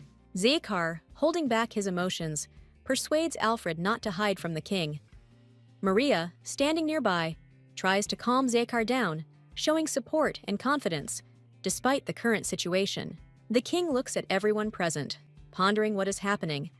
His gaze becomes cold and penetrating, as if he has already suspected something and is waiting for the right moment to act. Carlos runs eagerly to Zakar, beaming with happiness. He is glad to meet him and expresses his sincere longing for the time spent with the Duke, clearly admiring him. Carlos asks Zakar to tell him stories about tactics and strategy again. Zakar smiles, agreeing, which causes genuine delight in the little prince. Carlos can't contain his joy after hearing a positive response from Zakar. He is happy that he will be able to listen to his favorite stories again and learn something new. Meanwhile, the king observes the situation and regretfully recalls how much Carlos is attached to the Duke. He understands that this creates additional complications. The king tells Carlos that they have a lot to do today and asks him to go play with Alfred, another boy. Carlos's face shows displeasure, but he obediently remains silent. The king confidently declares that the children will find something to do and will have a better time than the adults. Carlos reluctantly turns to Alfred, who looks puzzled and a little confused. Carlos whispers with annoyance that he would like to spend time with Zakar. For him, meetings with the Duke are much more important than playing with other children. The king, remaining steadfast, replies that the prince will be able to communicate with Zakar another time. He gently but firmly asks his son to obey. Carlos, dejected, agrees and says a short, "Okay." There is disappointment in his eyes, but he knows he cannot contradict his father. The king's words echo in Carlos's head as he silently accepts the situation. His emotions are mixed, pride for Zakar and sadness at not being able to spend time with him right now. Alfred stands in the background, watching Carlos as he confidently walks forward. Carlos encourages Alfred to follow him, confidently leading him without looking back. Alfred looks surprised and slightly unsure, but obediently follows. Suddenly, Carlos starts running, causing Alfred to react unexpectedly. He stumbles and cries out. The moment of his clumsiness is frozen in the air, the boy's legs showing the speed and tension of the situation. Other children approach Alfred. The girl in the red dress and her friends invite Carlos to play tag with them. She smiles, and her energy and enthusiasm energize everyone around her. Carlos does not pay attention to the others for now. The reaction to Alfred's arrival is harsh. One of the children, with a displeased look, notes that Alfred Nightstand has also arrived. This phrase offends the boy, but he decides not to show his resentment. Alfred gathers his courage and, with a determined expression on his face, suddenly declares that he has realized something. His face looks concentrated and excited. Everyone around him freezes, not understanding what exactly he means. Alfred's confident stance attracts everyone's attention. He happily announces that he has learned something, clenching his fists in a burst of enthusiasm. Carlos and the other children stare at him in amazement, not hiding their surprise and curiosity. Carlos grins, his eyes twinkling with mischief. He seems to finally understand that Alfred is ready to join in their game. A sly smile appears on his face, and he decides that Alfred should be the one to start the game. Alfred nods, enthusiastically agreeing. His face lights up with happiness and pride. He finally feels like he doesn't belong and is ready to prove that he can be part of their company. The children begin the game. Carlos, Alfred, and the girl in red run happily along the garden path. Everything around is filled with energy and joy. The night seems alive with their ringing laughter and enthusiasm. Carlos leads the race, smiling, and Alfred finally smiles for real.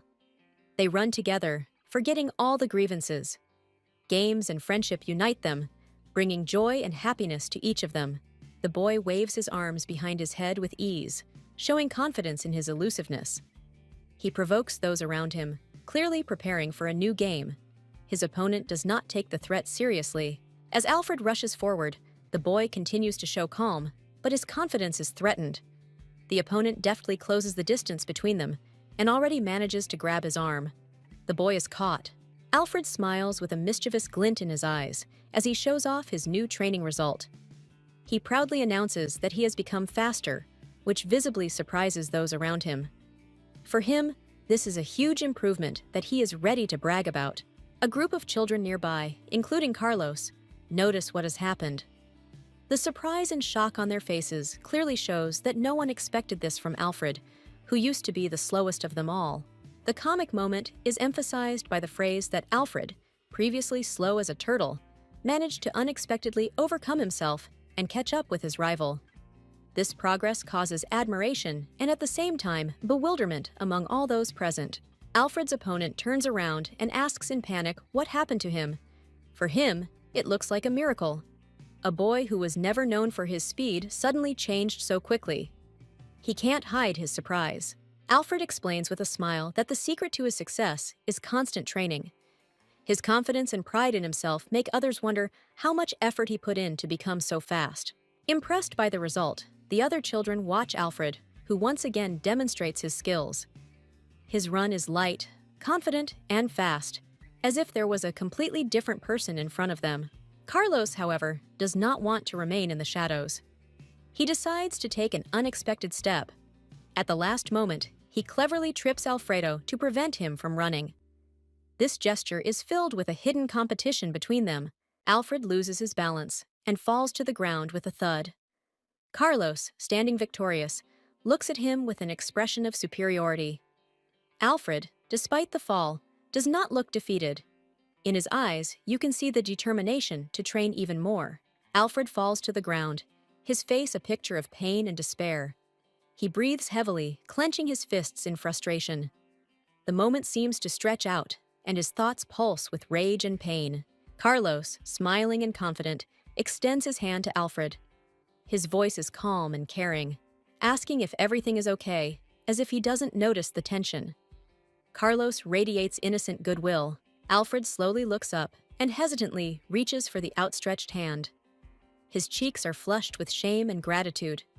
He quietly says words of gratitude, as if he has forgotten about his feelings. But inside his soul, everything burns with hatred. The thought that he hates Carlos sounds loud and clear. This contrast between the outside and the inside seems to tear him in half. Alfred grabs Carlos's arm abruptly, and his face contorts with alarm. He is surprised, struck by something he hasn't yet realized. In that moment, a tension arises between them that makes everything around him freeze. Maria, standing in the hall, looks nervous and tense. She can't believe that she is in the same room with the main prince and the king. Her thoughts are running chaotically. Her heart is beating faster than usual. In an attempt to calm down, Maria reaches for a glass of wine. She feels a dry throat and heavy breathing. The excitement does not leave her, despite her outward calm. Zakhar approaches Maria, his gaze firm and determined. He reminds her that she cannot speak yet, and demands that she not go far from him. His words sound like an order and concern at the same time. Maria looks at him, surprised and confused. There is a piercing question in her head. Why is Zakhar so worried about her? She feels something more behind his words, something that goes beyond simple patronage. Maria was stunned by Zakhar's offer to take his arm. She argued with herself internally, finding the situation awkward, but justified it by saying that they were a couple after all, and she shouldn't worry too much. She glanced at him furtively, appreciating his brilliant appearance and good-natured smile. Zakhar looked charming, like a hero from a romantic novel, which caused Maria mixed feelings and a little annoyance. Overcoming her inner hesitation, she decided to do as he asked. Her hand rested on his elbow, which seemed quite natural in their situation. She convinced herself that there was nothing strange about it. However, Zakhar, trying to explain himself, emphasized that he didn't like this behavior either. The words sounded awkward, which made Maria mentally call him an idiot, completely confirming her expectations. Meanwhile, ominous shadows of curious guests began to appear around them. Someone sarcastically noted that the newly made couple had finally appeared, not hiding their mocking smiles and whispers. The crowd also discussed how their union looked like a political marriage. The ill-wishers began to whisper, enjoying their conversation, unaware that their rumors had already reached Maria. Maria, having heard their conversations, became angry. This made the gossips confused and fell silent in embarrassment, but their attention was drawn to a group of girls who joyfully called out to Maria. The friends looked happy and surrounded her, as if they were unaware of what was happening around them. They excitedly exclaimed how long it had been since they had seen each other, filling the atmosphere with bright energy. Their friendly enthusiasm was in complete contrast to the tense atmosphere that had been created earlier. Maria, although she looked confused, tried to keep a smile. She tried to understand who these people were because she saw them for the first time in her life, but she could not show her surprise. Maria, holding back her excitement, finds herself the center of attention at the ball. 3 girls enthusiastically congratulate her on her wedding and note how wonderful she looks with Zakhar, which causes slight bewilderment in the heroine, who does not know how to react. Zakhar, hiding behind a mask, listens to the comments addressed to them with bewilderment. Maria shyly waves them away, her gestures demonstrating a desire not to attract unnecessary attention. The girl's thoughts are filled with confusion. She does not even know the names of those who flatter her. One of the girls sincerely praises her appearance, considering Maria the most beautiful at the ball. The compliment is accompanied by exaggerated gestures of admiration, from which Maria experiences conflicting emotions, surprise and slight confusion. The 3 guests smile happily and continue to compliment Maria. One of them playfully touches her shoulder, causing the girl to not understand what is happening. Zakhar watches this scene from the side, clearly looking for an excuse to leave. Zakhar, coughing, suddenly announces the need to urgently leave on business. Maria casts a look at him, full of surprise and indignation, because only recently he insisted that she stay nearby. The Duke avoids further explanations. Maria looks at Zakhar in confusion as he hurries to leave the room. Her face expresses indignation and disappointment. She tries to understand what made him leave so suddenly, remembering his request not to leave him. Surrounded by guests, Maria hears new compliments. The girls admire the jewelry she wore to the ball, calling it beautiful. The admiring glances of the guests awaken in Maria a strange feeling, as if the attention to her has become too intrusive. Maria watches the guests, whose smiles seem a little forced to her. The words of admiration sound too insistent, and Maria involuntarily begins to doubt the sincerity of their intentions. The girls repeat the words in unison, creating an atmosphere of awkwardness. Confusion turns to anxiety. Maria looks up and thoughtfully takes in the crowd's attention. She wonders if these people are trying to achieve something.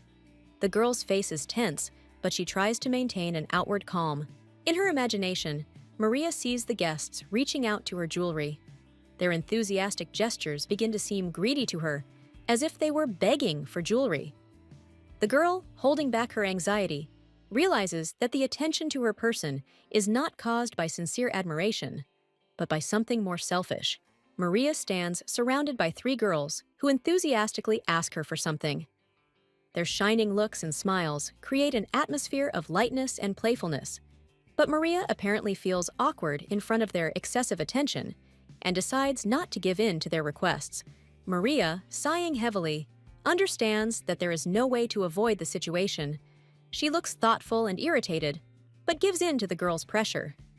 With a gesture of fatigue and some irritation, she is about to satisfy their expectations. The girls are beaming with happiness, as if they had received the most precious gift. Their faces are filled with gratitude and joy, and Maria imagines herself giving them something small. They seem pleased, despite the modest gesture, and there is an atmosphere of light comedy around them. The girl opens her palms and sees a small candy on them. She is clearly surprised and perhaps disappointed that she gave out such a modest item in exchange for such persistent requests. Her reaction highlights the absurdity of the situation. Maria begins to carefully walk away from the girls, who stand in shock and clearly did not expect such an outcome. Their disconcerted expressions contrast with her determined look. She understands that such situations only bring trouble and irritation. At this time, Duke Zakhar watches Maria and notes that she has changed. He notices that even in communication with her friends, she has become more reserved and distant. His gaze is serious, and he is clearly thinking about the changes in the girl. At the ball, the king addresses all those present, urging them to enjoy the evening to the fullest. His energetic and friendly expression creates a festive atmosphere, emphasizing the importance of the event and the entertainment to come. The king turns his attention to Duke Zakhar, wondering why he is hesitating. He asks directly who will dance with his lady, urging Zakhar to action. Zakhar looks a little confused, but understands that he cannot avoid attention. Zakhar bows before the king, agreeing with his words. He looks serious, but a little nervous. The polite and noble gesture shows his determination to follow etiquette and fulfill the expectations placed on him this evening. Zakhar approaches Maria and asks her to dance. He looks at her confidently and with respect, but Maria is clearly surprised by his offer. Tension arises between them, filled with curiosity and slight surprise at such an unexpected turn. Maria is clearly unhappy with what is happening, clutching her glass and looking away. Something about the situation irritates her, but deep down she knows that this cannot be avoided. Zakhar confidently grabs Maria's hand, declaring that this is the king's order. The girl has no choice but to follow him, although she is full of indignation. The rumors about Maria's dancing skills do not come true in Zakhar's eyes. He mockingly criticizes her movements, and the girl, indignant, retreats in complete confusion. Maria's irritation grows. She wonders why Zakhar is behaving so provocatively, since it was he who insisted on this dance. Her indignation turns into determination to prove something. Maria remembers taking dance lessons after work, so she could one day shine at a ball. Recalling the effort she put into training, she becomes determined not to embarrass herself in front of the Duke. Her eyes sparkle with fire, and Maria firmly decides to take the situation into her own hands. She mentally vows to show Zakhar what she is really capable of. Let him regret his words. The king, watching the couple, watches with interest what is happening. He is surprised by how this unexpected duel in the dance between the Duke and the restless Maria is unfolding. Zakhar strictly warns the girl not to make any sudden movements, holding her as if she cannot control herself. However, Maria indignantly promises not to obey his commands. Maria no longer tries to restrain herself. Their dance turns into something completely uncontrollable, attracting the attention of everyone around. The guests are surprised to hear how intense this situation has become. The girl in the blue dress whispers to her friend that Maria has gotten too carried away. Meanwhile, the tension between Maria and Zakhar reaches its peak. Their dance now resembles a real battle on the dance floor. At the ball, Maria and Zakhar dance, but his displeasure slips through in words about their movements not matching the music. Maria, without losing confidence, insists that this is her best ability, trying to save face in front of her partner. In a fit of awkwardness, Maria steps on Zakhar's shoe. Her stiletto heel leaves a noticeable mark on his shoe. Zakar barely hides the pain, and Maria realizes her mistake and begins to mentally justify herself. Zakar, not hiding his surprise and slight irritation, freezes in place. Maria admits her mistake, but this only adds to the tension between them. The dance is interrupted, and the situation becomes even more awkward. Blushing with embarrassment, Zakar nervously steps aside, while Maria decisively leaves the dance hall. A mixture of annoyance and pride boils up inside her, and Zakar remains puzzled by her behavior, at a loss for words. Maria leaves the brightly lit hall and goes outside to calm down. The cold night air invigorates her, but she continues to mentally replay the recent episode. She crosses her arms, trying to warm herself up and compose herself. In the distance, she notices noise and a crowd of people. Two guards are helping a small boy in a white suit. This is Prince Carlos. Maria stops in amazement, not understanding what has happened, and begins to approach. At this time, she notices Alfred, who is standing to the side with his head down. Maria is shocked by his presence and anxiously says his name, wondering why he is here and what connection he has with the incident. Carlos smiles at Alfred, offering his help. His calm voice and smile create an odd contrast to the tense atmosphere. Alfred, clenching his fists, glares at Carlos and shouts that he hates him. Maria's internal monologue reflects her confusion. Why is Alfred reacting this way, and what caused such a conflict between the boys? Carlos calmly offers his hand to Alfredo, offering to help him up. His gesture of kindness surprises Maria and makes her wonder about the hidden reasons for what happened. She watches the two boys closely, sensing the approach of a new drama. The boy with yellow eyes, Alfred Brown, holds Maria's hand, and cruel thoughts echo in his mind. He is told that he is not like his father, and that his place is in doubt. Alfred's eyes are full of confusion and pain. Alfred hears even more painful words. He is accused of inferiority and told that he inherited cruelty from his dead mother. His eyes widen in shock, and lightning strikes in his head. In the heat of the moment, Carlos, who is standing next to him with red hair, loses his composure and abruptly hits Alfred. He cannot stand the insults directed at his friend's mother. Carlos screams and defends his mother. Carlos, who had made the sudden gesture, steps back. His eyes are full of fury, but suddenly he loses his balance, as if stunned by his own impulse. He sways and falls awkwardly backwards. Carlos falls to the ground, and Alfred looks at him in surprise. Both boys find themselves in a confused position in the middle of the garden, surrounded by silence and tension. Alfred's gaze softens. His hands tremble.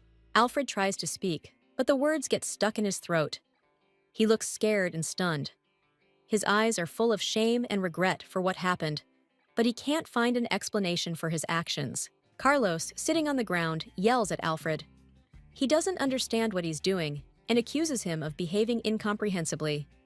His voice is full of indignation and resentment, as if he didn't expect a blow in return. Carlos's screams attract the attention of the guards, who run to the prince. They call him Your Highness in panic and try to figure out what is happening. Carlos is sitting on the ground, his face expressing anger and bewilderment. Carlos raises his hand and points at Alfred.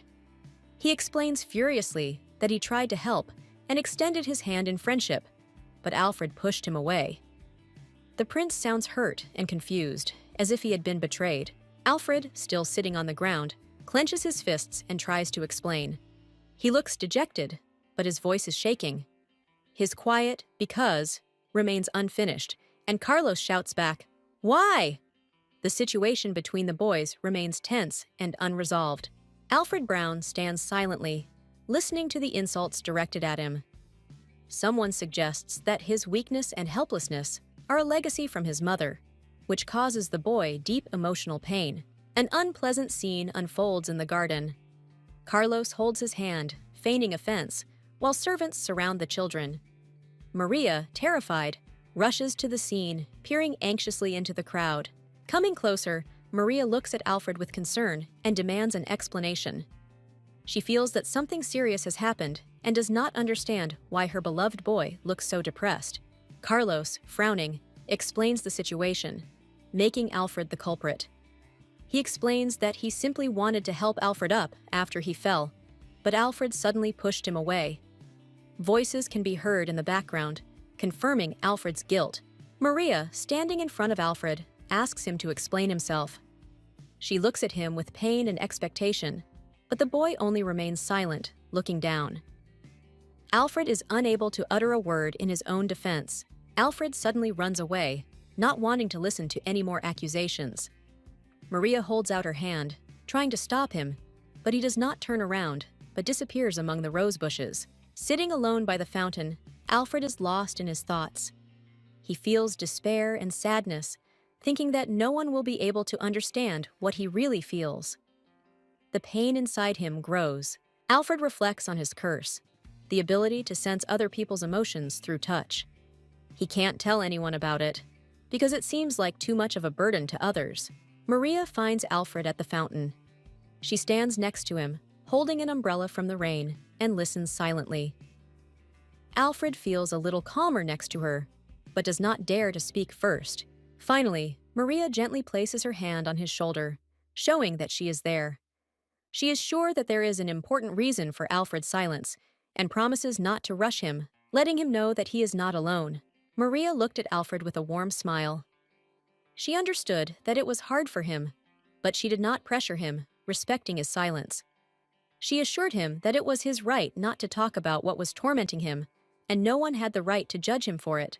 Maria and Alfred were sitting under a large umbrella. The rain was pouring down without stopping, but a cozy world seemed to have arisen around them. Maria thought that she would always be on his side, no matter what happened, creating an atmosphere of safety and trust. Alfred sat with his head down, his eyes full of doubt and regret.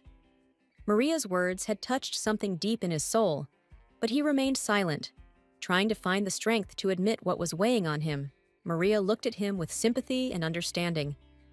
Alfred had finally admitted that he had indeed pushed Carlos away. His voice was low and barely audible. He hadn't meant to do it, and his confession sounded like a desperate attempt to justify himself. Maria continued to listen, holding the umbrella and protecting the boy from the rain. Alfred explained that his action was not the result of a desire to cause pain, but something more than he could share now. He looked down, self-consciously withdrawing. Maria showed him a note asking the reason for his action. Alfred shuddered, as if this question had pierced him through and through. He could not answer, and said that he was simply not in a position to explain his motives now. Maria stared at the note, trying to figure out what Alfred really wanted. Her thoughts were focused on trying to get to the deeper meaning of his words, as if every action the boy took had an important hidden reason. Alfred raised his head, his eyes shining with tears. He said quietly that he was very sorry. At that moment, he looked incredibly vulnerable, like a child who needed support and understanding. His words were simple, but full of deep regret.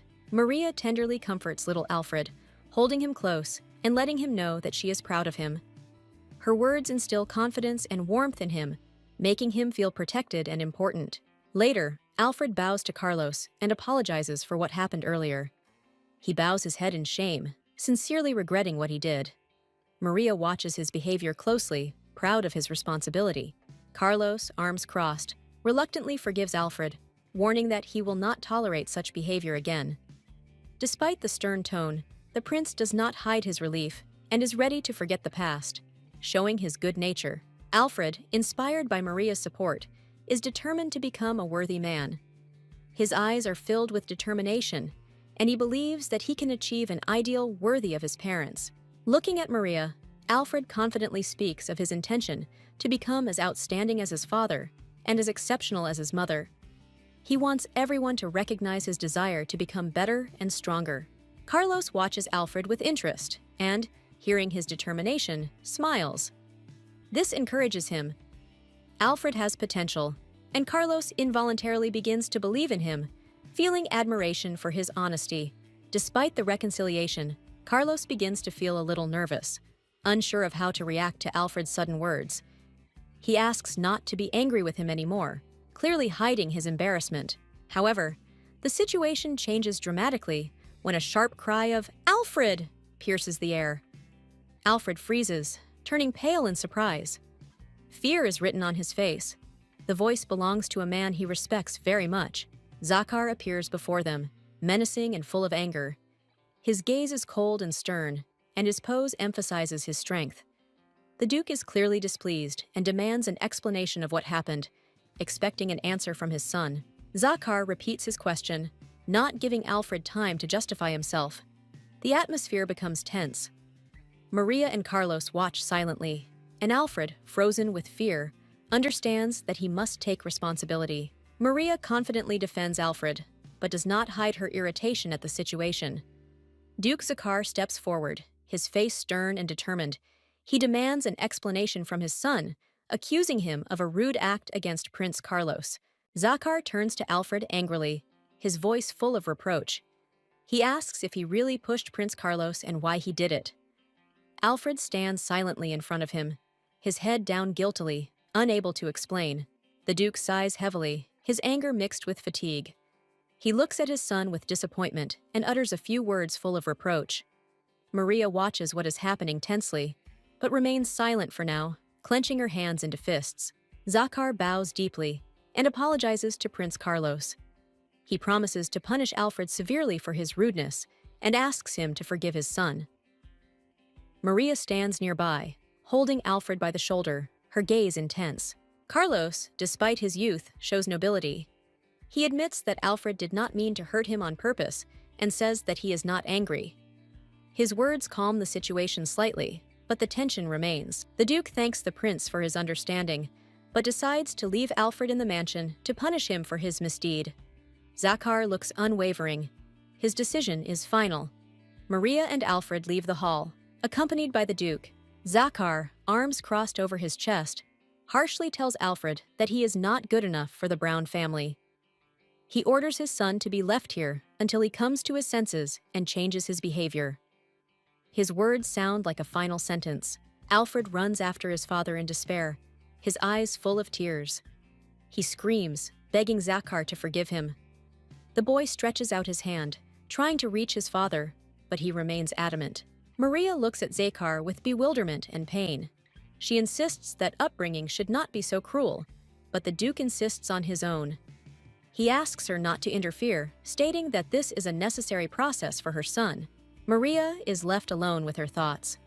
She understands that Zakar would not have done this without a good reason. She clenches her fists, confident that the real problem lies deeper, and decides to figure out what is happening herself. Alfred Brown is shivering in the cold, sitting alone in a dark place. His cheeks are red, and he is thinking about how hard it is to be unloved by his father. He seems sad and vulnerable, deep in thought. He clasps his knees, his gaze fixed downwards. Alfred is convinced that his father really does hate him, and this thought hurts his little heart. The situation seems hopeless, and his loneliness weighs heavily on his soul. Suddenly, Alfred hears a noise and looks up. In front of him, he can see the bars of a door, behind which stands Maria. Her face is illuminated by a warm light, and Alfred peers at her in surprise, not understanding what is happening. Maria calls his name and asks him with concern what he is doing in such a place. Alfred rises to his feet, pressing himself against the door and peering through the bars. Maria looks worried and concerned. Maria reaches through the bars and hands Alfred a bag of buns. He looks at her in surprise, not believing his eyes. Alfred doesn't understand why Maria cares about him, but a warm feeling of gratitude awakens inside him. Alfred hurries to move the chair to reach the bars. He grabs the back of it and pushes with all his might, hoping to reach the gift. The boy's efforts demonstrate his desperation and desire to feel cared for, at least for a moment. Finally, standing on a chair, Alfred reaches for a bun. Maria smiles and reaches out even further to pass the food. This small moment becomes a real salvation for Alfred from feeling lonely. In the dim light, they hold the bun together. Alfred thanks Maria for her kindness.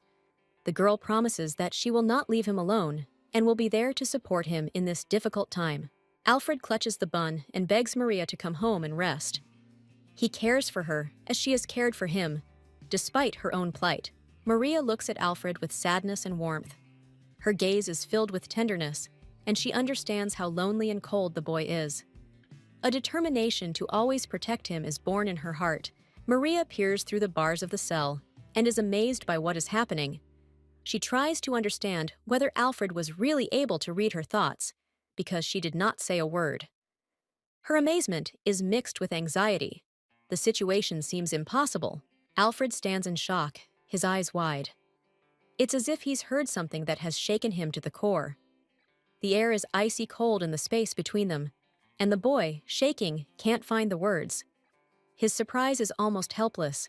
At that moment, they both feel a strange connection. Maria, illuminated by the magical light, involuntarily understands that Alfred somehow knows her thoughts and feelings. The boy looks at her in confusion. Their gazes intersect, and the truth becomes frightening. Maria wonders how this could have happened. Her anxiety is growing. After all, she didn't say a word. Her pink eyes are full of worry, and the question, "How did he understand all this?" is spinning in her head. She feels that the secret of her thoughts has been revealed. The fear intensifies. Maria tensely asks herself how Alfred can know about her thoughts. Guesses and panic appear in her head.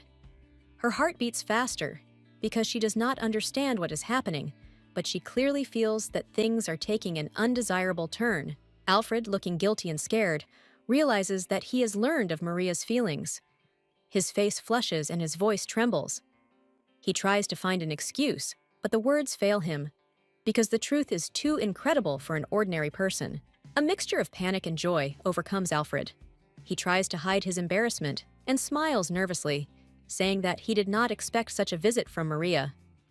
His words sound awkward, and he himself awkwardly fidgets with his hands.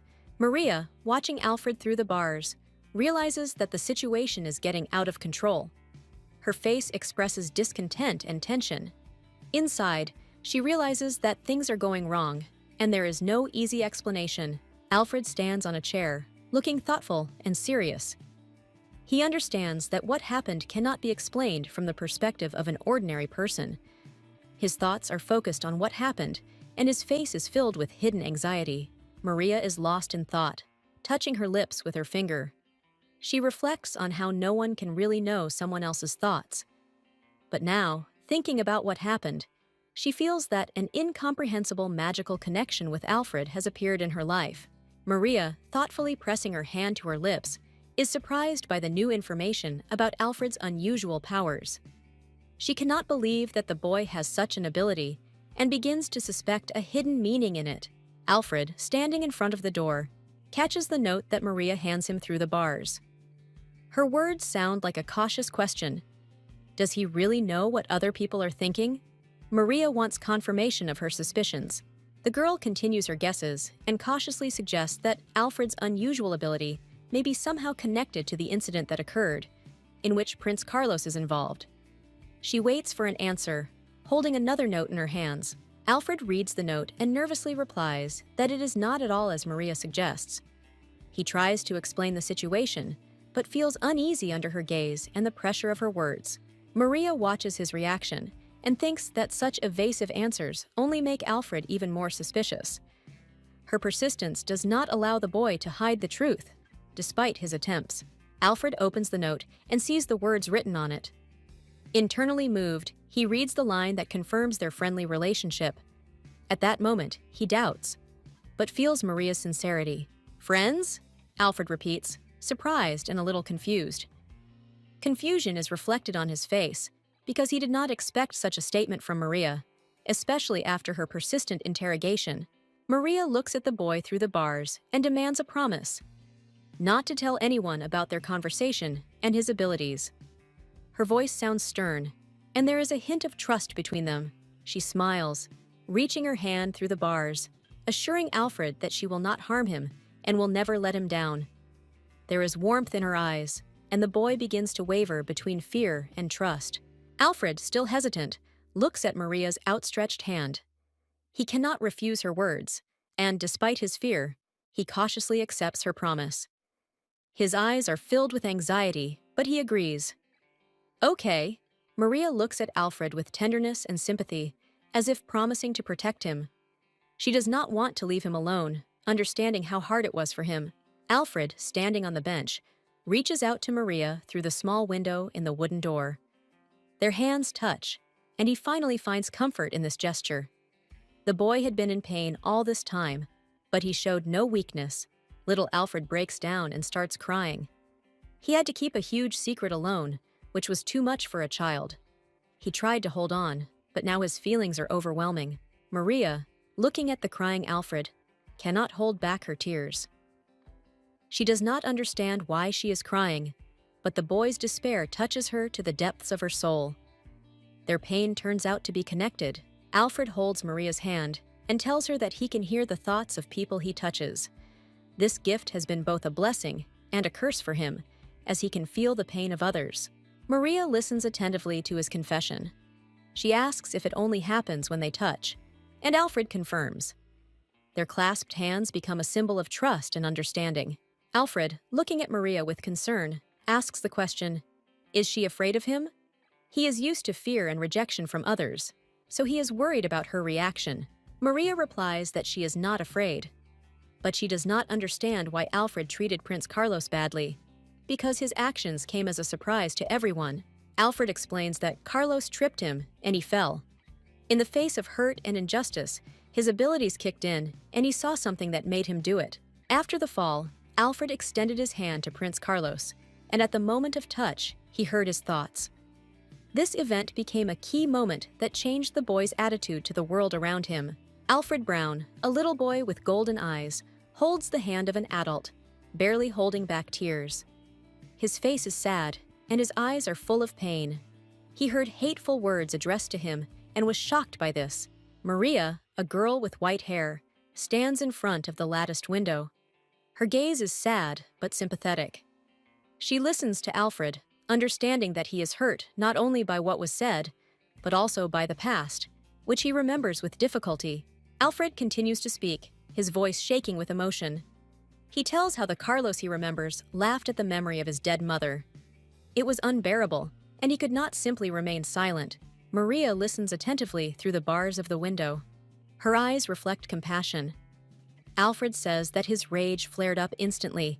He became angry, but the words stuck in his throat, and he could not answer the offender.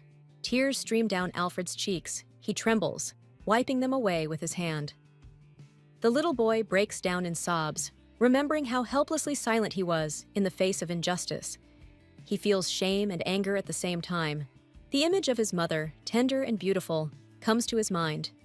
He vividly sees her bright smile and loving gaze. Her memory is sacred to him, and any insult to her becomes unbearable. Now Maria sees the boy standing on the chair, clinging to the bars. Her heart aches with the understanding of his pain. He admits that this is why he pushed Carlos. It was the only way he could express himself. Maria continues to watch Alfred silently, her gaze sad but deep. She understands that everything he did was to protect precious memories, and not with malicious intent. Alfred, still shaking, says he wants to become a strong and outstanding man. His voice grows firmer. He must do this so that no one will dare insult his mother again. With his head held high, Alfred vows before Maria and himself that he will protect his mother's memory. He will never again allow anyone to harm her name, no matter what strength or decision it takes. Maria looks sadly through the window bars, remembering Alfred's words. She understands why he decided to support her then. Her gaze is full of longing and thoughtfulness, as if she found the answer to the question that had been tormenting her for a long time. Alfred confidently promises Maria that he will try. His determination inspires the girl, and she promises that she will support him in everything. Maria smiles, her eyes shining with sincere warmth and support. Alfred joyfully extends his hand, surrounded by flowers, and with a smile on his face, he speaks of how happy he is that Maria has become his friend. His words are filled with childlike sincerity and genuine joy. Maria and Alfredo make a promise by interlocking their little fingers in a sign of friendship and mutual support. The moment is full of tenderness and hope, as if they are vowing not to abandon each other and to move forward together. A boy in a green suit climbs onto a chair to reach the window where Maria stands behind bars. She holds his hand and their fingers touch.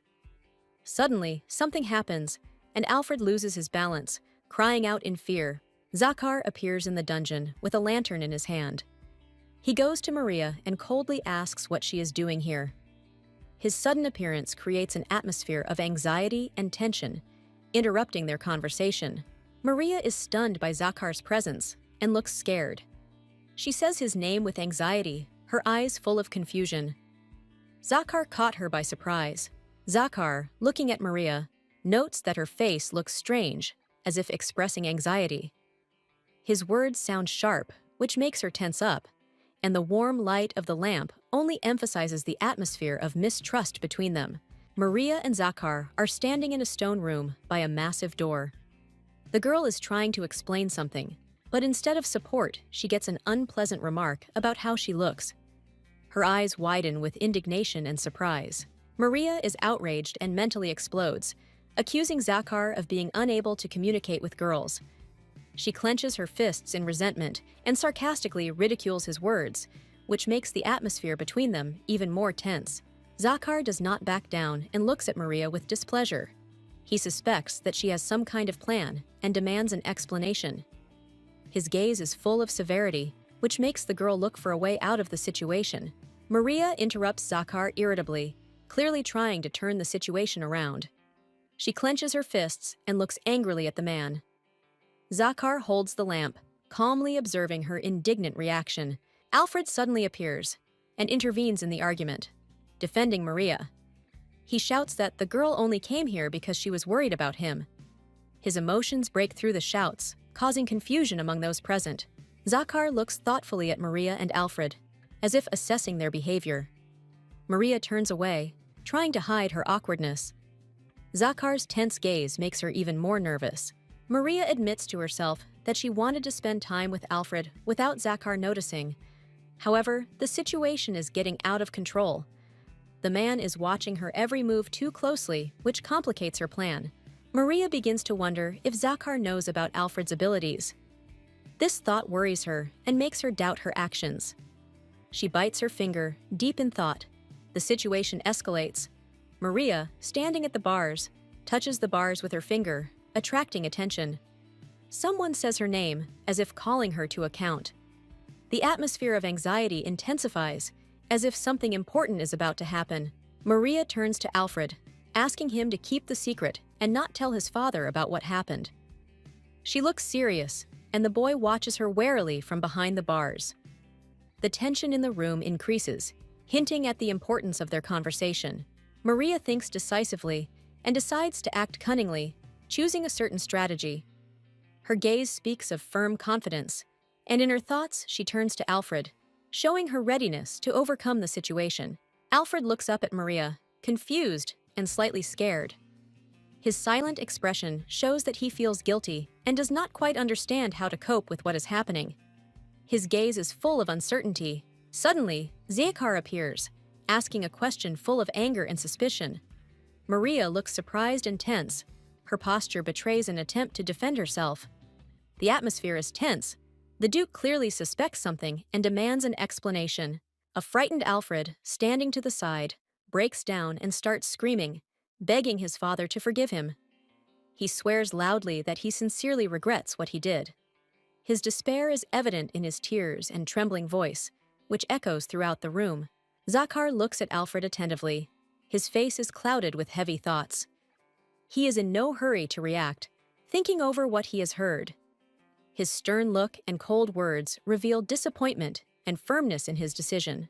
The man takes out the key and slowly unlocks the lock. The sound of the mechanism is heard in the silence of the room, and his calm actions contrast with the emotional background of the situation. Zakhar makes a decision, but expresses it with restraint and calculation. Zakhar leads Alfred out of the room, holding a lantern in his hand and pointing him forward. The boy obediently follows his father, his head down. The darkness of the corridor and the cold light of the lantern emphasize the importance of the conversation taking place. The Duke sternly warns Alfred never to be rude to members of the royal family and reminds him of the consequences. His words sound like a final sentence, and his face remains impassive. Zakhar makes it clear that there will be no second chance. Alfred barely holds back his tears and whispers, "Yes."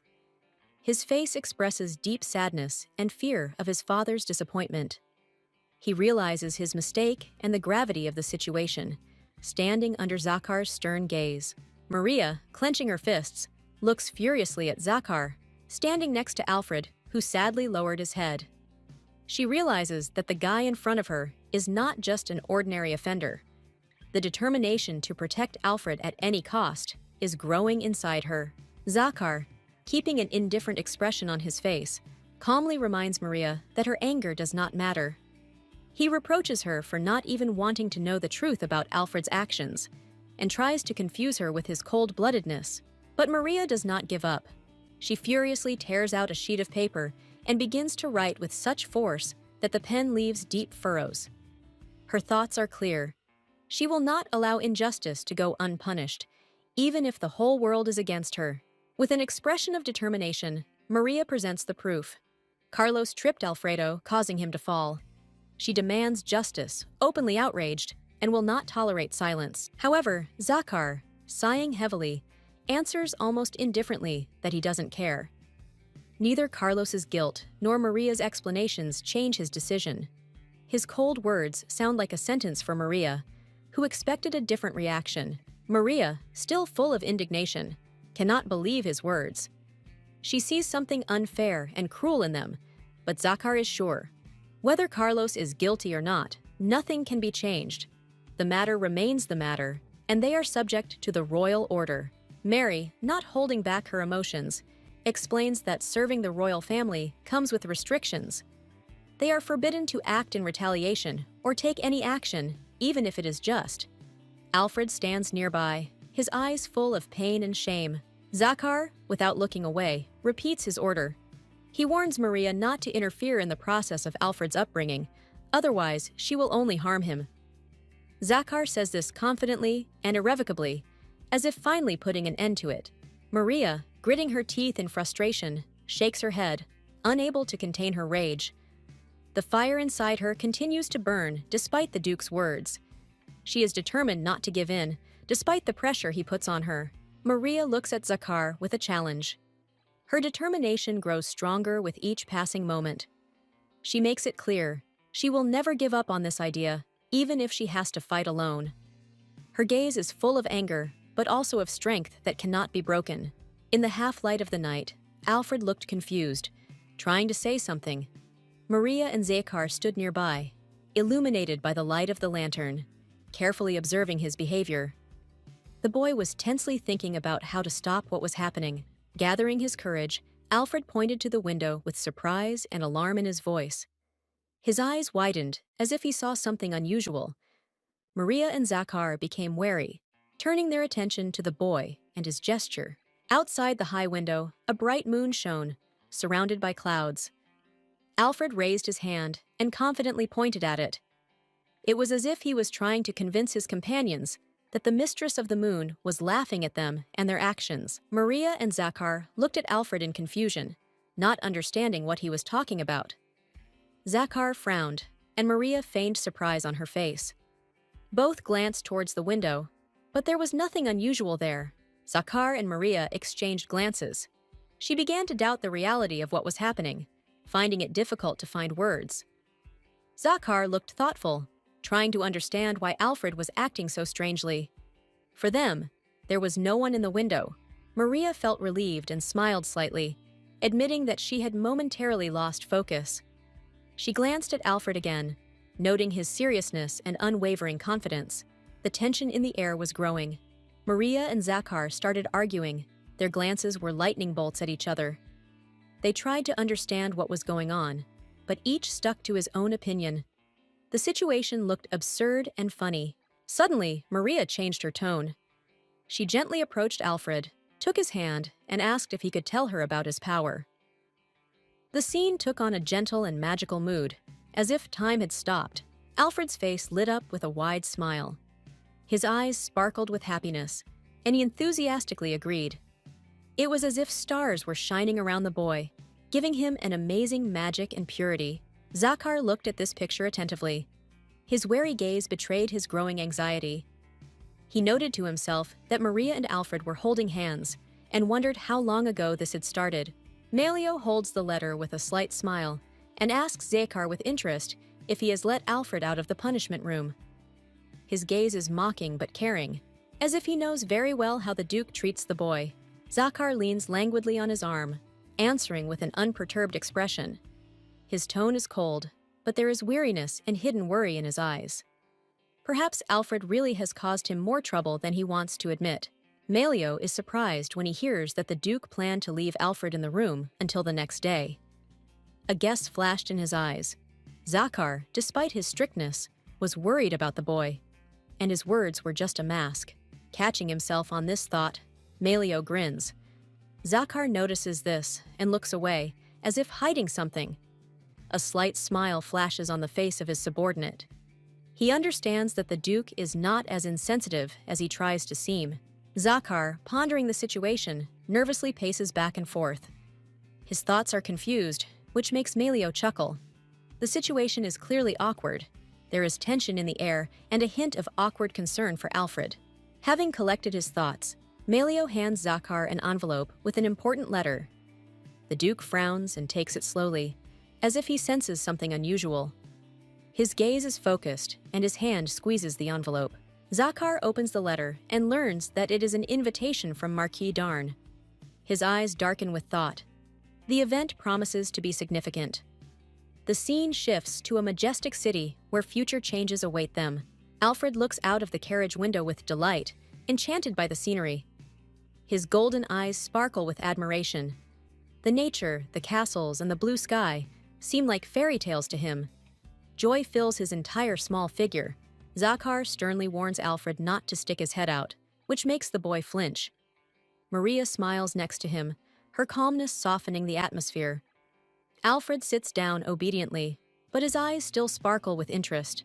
The boy does not hide his happiness. They will meet Maria's family for the first time. Alfred dreams of this day impatiently, his voice ringing with joy. Maria and Zakar watch silently, sharing his enthusiasm, albeit in different ways.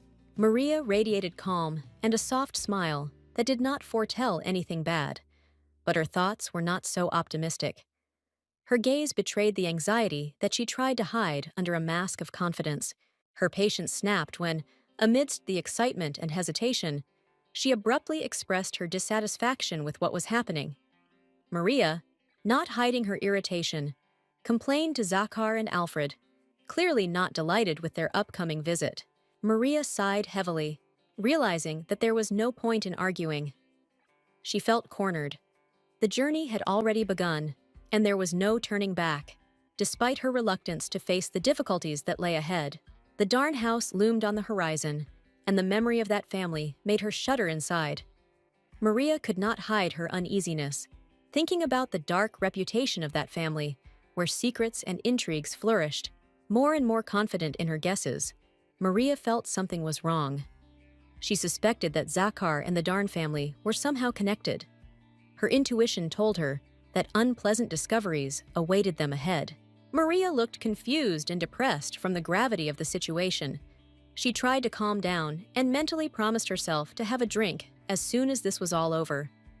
Everything that was happening was getting on her nerves, as if it was a waking dream. A massive, gloomy building appeared before their eyes. The Darn mansion. Zakar called for everyone to enter, inviting Maria and Alfred to follow him. The silence increased the tension that was felt in every step they took. Marquis Darn appeared at the threshold with a challenging smile, extending his hand to the guests.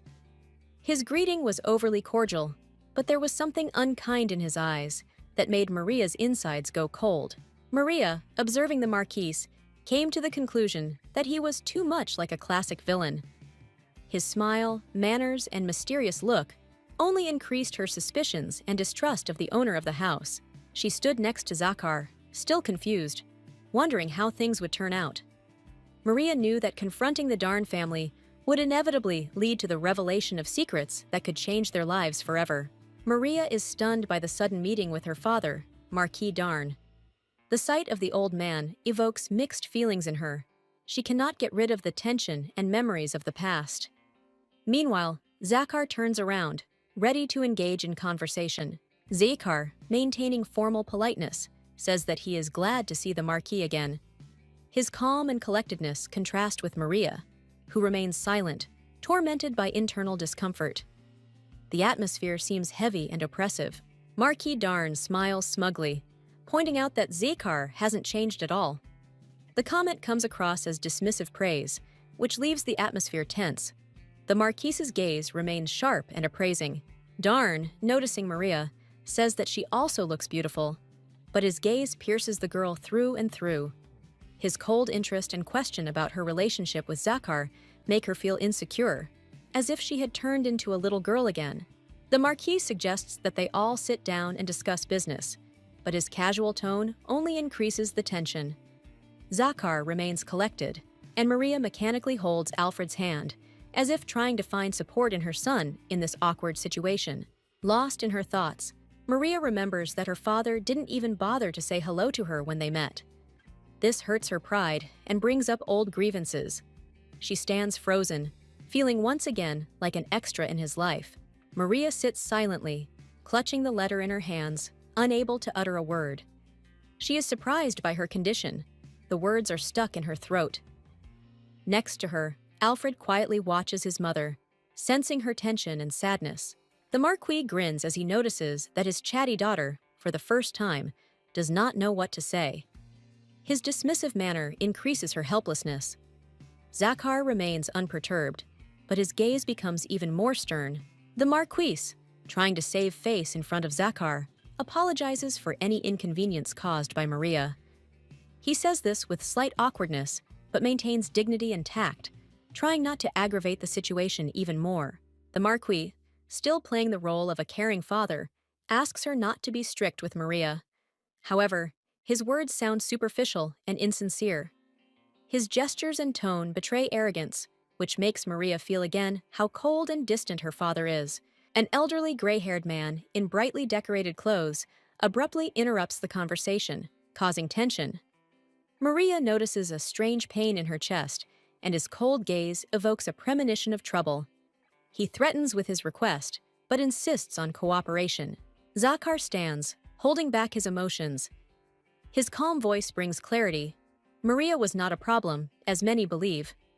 He defends her to the Marquis, explaining that she lost her voice. His gaze is full of determination, which surprises the girl. The Marquis, sitting with easy confidence, gets down to business. He demands an expansion of the mining business, but for this, he needs the king's permission. There is a hidden challenge in his words that arouses suspicion in those present. Maria tenses up and begins to analyze the Marquis's words in her mind. His abrupt transition to the matter seems suspicious, and she assumes that he is trying to manipulate Zakar for his own interests and the support of the king. Zakar's attentive gaze betrays his wariness. He looks at the Marquis carefully, as if trying to guess his true intentions. His voice sounds reserved, but questioning. He demands to know what exactly the Marquis means. The Marquis, aware of his advantage, is relaxed. He confidently states that he does not expect an immediate response to his proposal. His smile and demeanor radiate self-confidence, which only increases the tension in the room. Maria and Zakar look at the Marquis with apprehension. They understand that there is something more than just business hidden behind his words. Young Alfred is also tense and seems to sense an approaching storm, but he remains silent, watching the adults. Zakar sits at the head of the table, and Maria is next to him. He prepares to give an answer, but an oppressive silence hangs in the air. The Marquis continues with a grin, as if he already knows that he will win this verbal duel and get his way. The situation is electrifying. Maria, Alfred, and Zakar are in a difficult situation. Suspicions are growing, and each of them understands that refusing the Marquis could lead to catastrophic consequences. Marquis Darn invites Zakar and his family to visit the mines to better understand the scale of the extraction. The Marquis's words seem friendly, but his smile hints at hidden intentions, and the air is tense. Zakar looks thoughtfully at the Marquis, pondering the meaning of his words. He understands that the mining industry is a key element of the country, and every step they take requires caution. The details of the situation raise alarming thoughts. The Marquis laughs and praises Zakar, noting his intelligence and insight. However, behind this praise lies a subtle calculation. He carefully watches the reactions of those present, enjoying control over the conversation and the scenario being played out. Suddenly, the Marquis turns the conversation to the children, which enrages Maria. Her gaze fills with hatred, and anger boils inside. Maria understands that this conversation is an attempt to press on a weak spot and discourage their family. Maria angrily clenches her fists, looking at Alfred, who is sitting next to her. She is indignant that the boy has become an involuntary witness to the Marquis's offensive innuendos. Inwardly, she is ready to protect her son at any cost, but tries to maintain external calm. The Marquis looks calmly at Alfred and provocatively asks him who he would like, a brother or a sister. The boy looks confused, his cheeks flush. Maria notices this and feels her anger towards the Marquis growing. Maria exclaims abruptly and emotionally that she already has a child, showing how much she values Alfred. The boy cuddles up to his mother, and his gaze expresses complete trust. The Marquis, however, continues to maintain his smug smile. The Marquis, with slight mockery, hints that Maria and Alfred are powerless to change anything. His words sound like a challenge, and his posture demonstrates confidence. This aggravates the situation and makes Zakar prepare for a decisive response. Zakar, without changing his facial expression, says a firm no. His voice is calm and cold, like a knife blade. The Marquis freezes for a moment, realizing that his game has failed. With his refusal, Zakar sets a clear line of what is permitted. Silence fills the hall. Zakar looks at the Marquis with icy determination, demonstrating that he will not tolerate insults. Maria feels supported, and Alfred relaxes next to her. The Marquis understands that his influence has not worked. Zakar confidently explains that Alfred only communicates with those he trusts. Nearby, worried Maria and little Alfred, sheltered by her care, closely monitor the situation, experiencing a mixture of surprise and caution. The white-haired man smiles and offers to do something special for Alfred in honor of his first visit. His friendliness and light tone ease the tension in the room, creating an atmosphere of good nature.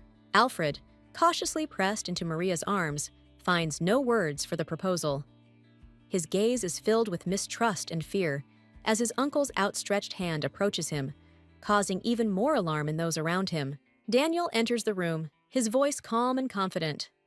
After greeting his father, he immediately attracts attention with his posture and his bright, almost ethereal appearance, which contrasts with the surroundings. Daniel, smiling softly, asks if Zakar has gotten into an awkward situation.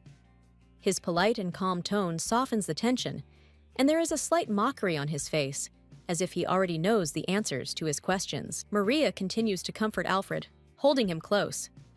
Daniel, kneeling next to her, apologizes for what happened and addresses the child with understanding, as if trying to smooth over the misunderstanding that had arisen.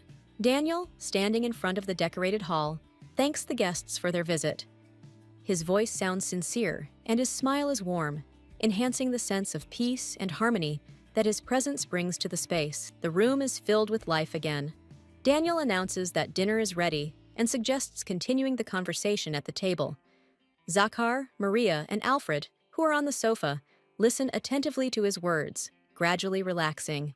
Maria, looking at her brother with restraint and sternness, introduces him as Daniel. Her tone and facial expression emphasize her respect and the seriousness with which she treats what is happening, not allowing emotions to take over. Alfred finally smiles as he enjoys the treat. His face glows with happiness, and his rosy cheeks emphasize the pleasure he is enjoying. He is filled with warmth and joy, forgetting the fears and worries that troubled him earlier. Alfred smiles delightedly at Daniel, who is clearly pleased that the boy enjoyed the dish he prepared. Their carefree joy fills the room, creating an atmosphere of warmth and comfort. Maria runs into her mother, who squints and carefully assesses her new style of dress. The woman notices that her daughter no longer wears so much jewelry, which surprises and worries her. Maria's mother ostentatiously opens her red fan and continues to notice the changes. She is adorned with jewels from head to toe, which emphasizes her passion for luxury. The flowers around her enhance her majestic image. Admiring herself, Maria's mother exclaims with exaggerated horror that she has too many ornaments. Maria, depicted in a comical form, looks confused, irritated by her mother's obsession and comments. Maria patiently listens as her mother draws conclusions about her changes. According to her, Maria's inner energy has changed. Her preferences in clothes have changed, and her voice seems to have disappeared somewhere. Maria is clearly tired of these absurd remarks. Meanwhile, Zakhar, looking serious and collected, approaches Marquis d'Arn. He offers to discuss the mine and invites him to a meeting the next day. Zakhar does not hide his interest and businesslike approach. Maria, lost in thought, dreamily recalls her past life. She is interested in mines because she previously worked in a metal factory. She is curious to see the mines of another world, which gives her thoughts a new purpose. Maria talks to Alfred with care, explaining her plans to him. She asks if the boy is afraid of being left alone. Alfred smiles and assures that he is not against it because he trusts Maria. Alfred smiles even wider when Maria gently pinches his cheek. He agrees to her offer on the condition that Maria will be there too. His eyes are filled with admiration and affection for the girl. Zakhar notices Alfred's reaction and is surprised by his request. The boy enthusiastically asks if he can go with them to the mine. His serious tone and determination make Zakhar think about whether to agree to his unexpected wish. Duke Zakhar unexpectedly offers Alfred the opportunity to visit the mine, pointing out that not every aristocrat gets such a chance. He convinces the boy that it will be useful for his understanding of the world and experience. Alfred enthusiastically agrees. His face lights up with happiness and curiosity, which surprises those present. He is genuinely happy to have the opportunity to spend time in a new environment with Zakhar. Alfred suggests that Maria accompany them, adding that the trip will be even more fun if the three of them go together. He holds Maria's hand confidently, as if trying to convince her not to refuse. Daniel laughs at the idea, confident that Maria has no interest in mining or quarrying. Remembering her words about not wanting to get dirty, he laughs and teases his sister. Maria suddenly agrees to go, surprising everyone. She holds a note and confirms her decision with words, which delights Alfred and slightly disconcerts Daniel, who clearly did not expect such a turn of events. Daniel notices that Maria has changed a lot. His smile becomes thoughtful, and he watches her with new interest. It seems to him that her determination and behavior are no longer the same as before. The landscape around them changes. High mountains and majestic nature appear before their eyes. Zakhar announces that he will accompany them on this journey, which gives the whole scene a solemnity. All the travelers are in the carriage and are watching the breathtaking views. Daniel confidently declares that they will soon see everything with their own eyes, heating up the anticipation and interest of Alfred and Maria. Alfred and Maria look out the carriage window with delight, amazed by the grandeur of the world around them. Their admiration is sincere and genuine, as if they were encountering such a miracle of nature for the first time. The majestic silver mine of Bala, one of the most important financial veins of the country, opens up before them. The mountains seem endless, and their grandeur inspires respect and admiration in the entire group. Maria found a dark stone in the ground, thoughtfully examining it and assuming that it could be something valuable. She realizes that silver mines sometimes contain other minerals, such as tin. Maria is sure that there have been cases in history when tin was mined in silver mines. The existence of such a possibility gives her hope that the stone found may indeed have considerable value. If tin is found in the mine, it means that the place has greater strategic importance. Maria understands that such a discovery could attract the attention of the state, increasing interest in these mines. She concludes that national interest in such mines will increase if other valuable minerals are confirmed. A seemingly unremarkable stone could be the key to new opportunities. However, Maria, looking at Zakhar and Daniel, understands that even if she tries to explain her conclusions, they are unlikely to take her seriously. She silently sighs, holding the stone in her hands and assessing the situation. Alfred Brown approaches, and Maria shows him the find. She says that the stone could be valuable and hopes that Alfred's father will understand the importance of the find. Her words are full of hope and determination. Alfred smiles and confidently accepts the stone from Maria's hands. He is encouraged by her trust and promises to take control of the situation, assuring that he himself will make sure that the stone is noticed. Happy Alfred runs up to Zakhar and Daniel, proudly showing them his find. He is sure that it is a beautiful and unusual stone and hurries to share the joy with his father, counting on his approval. Zakar examines the stone with interest and agrees that it is a rare and valuable mineral. His observation confirms the significance of the find, and he and Daniel begin to discuss its possible origin. However, Zakar concludes that it is not silver. He strongly suggests throwing away the find as, in his opinion, it is useless. Maria remains disappointed, but understands that her intuition may still be correct. Maria looks worriedly at Zakar and the workers, who are discussing something important. She does not know what to do and clearly feels out of place among the men immersed in conversation. Her thoughts hover around the uncertainty of the situation. Finding a strange stone on the ground, Maria decides to keep it for herself since no one shows interest. Her movements show slight disappointment and loneliness, but the find awakens curiosity and a spark of hope for something unusual. Standing at the entrance to the cave, Maria looks at the stone with curiosity. Alfred suddenly notices something shiny inside the darkness. His eyes light up with interest, and he begins to approach the entrance, ignoring the warning.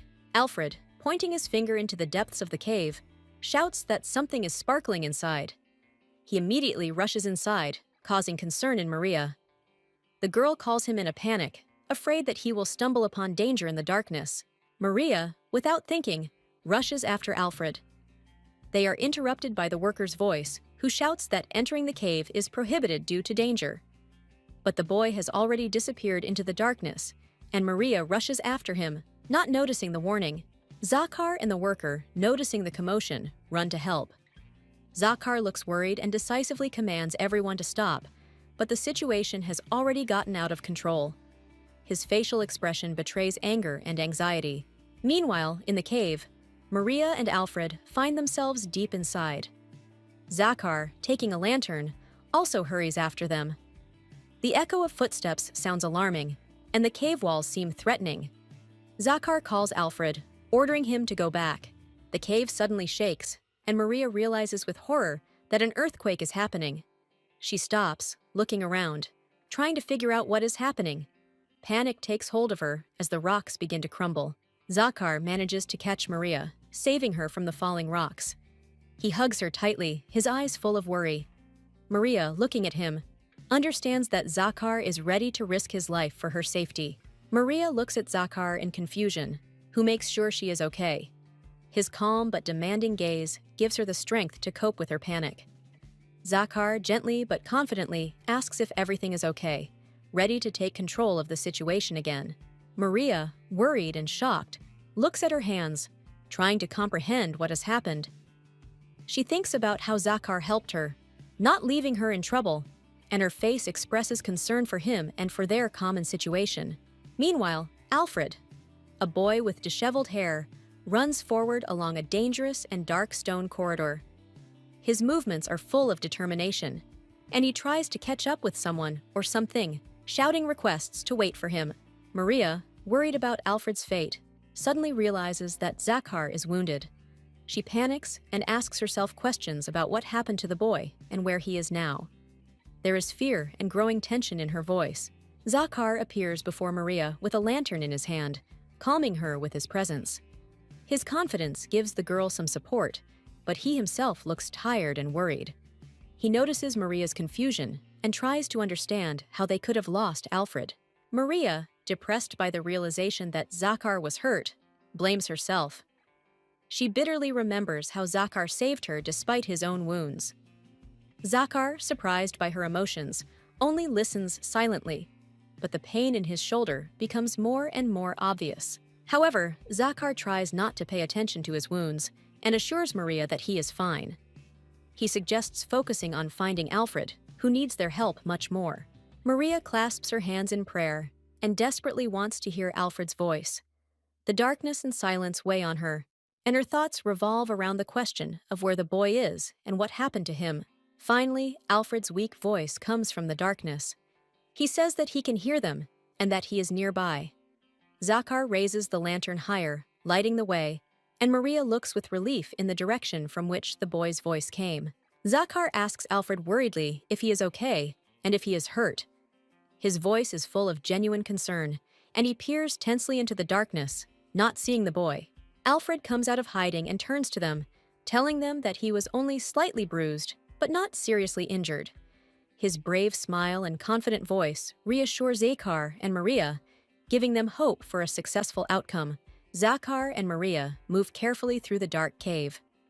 The Duke holds a lantern, lighting the way, and notes that Maria, despite her fatigue, is still holding on. He is reassured that she remains conscious, because the path ahead is not easy.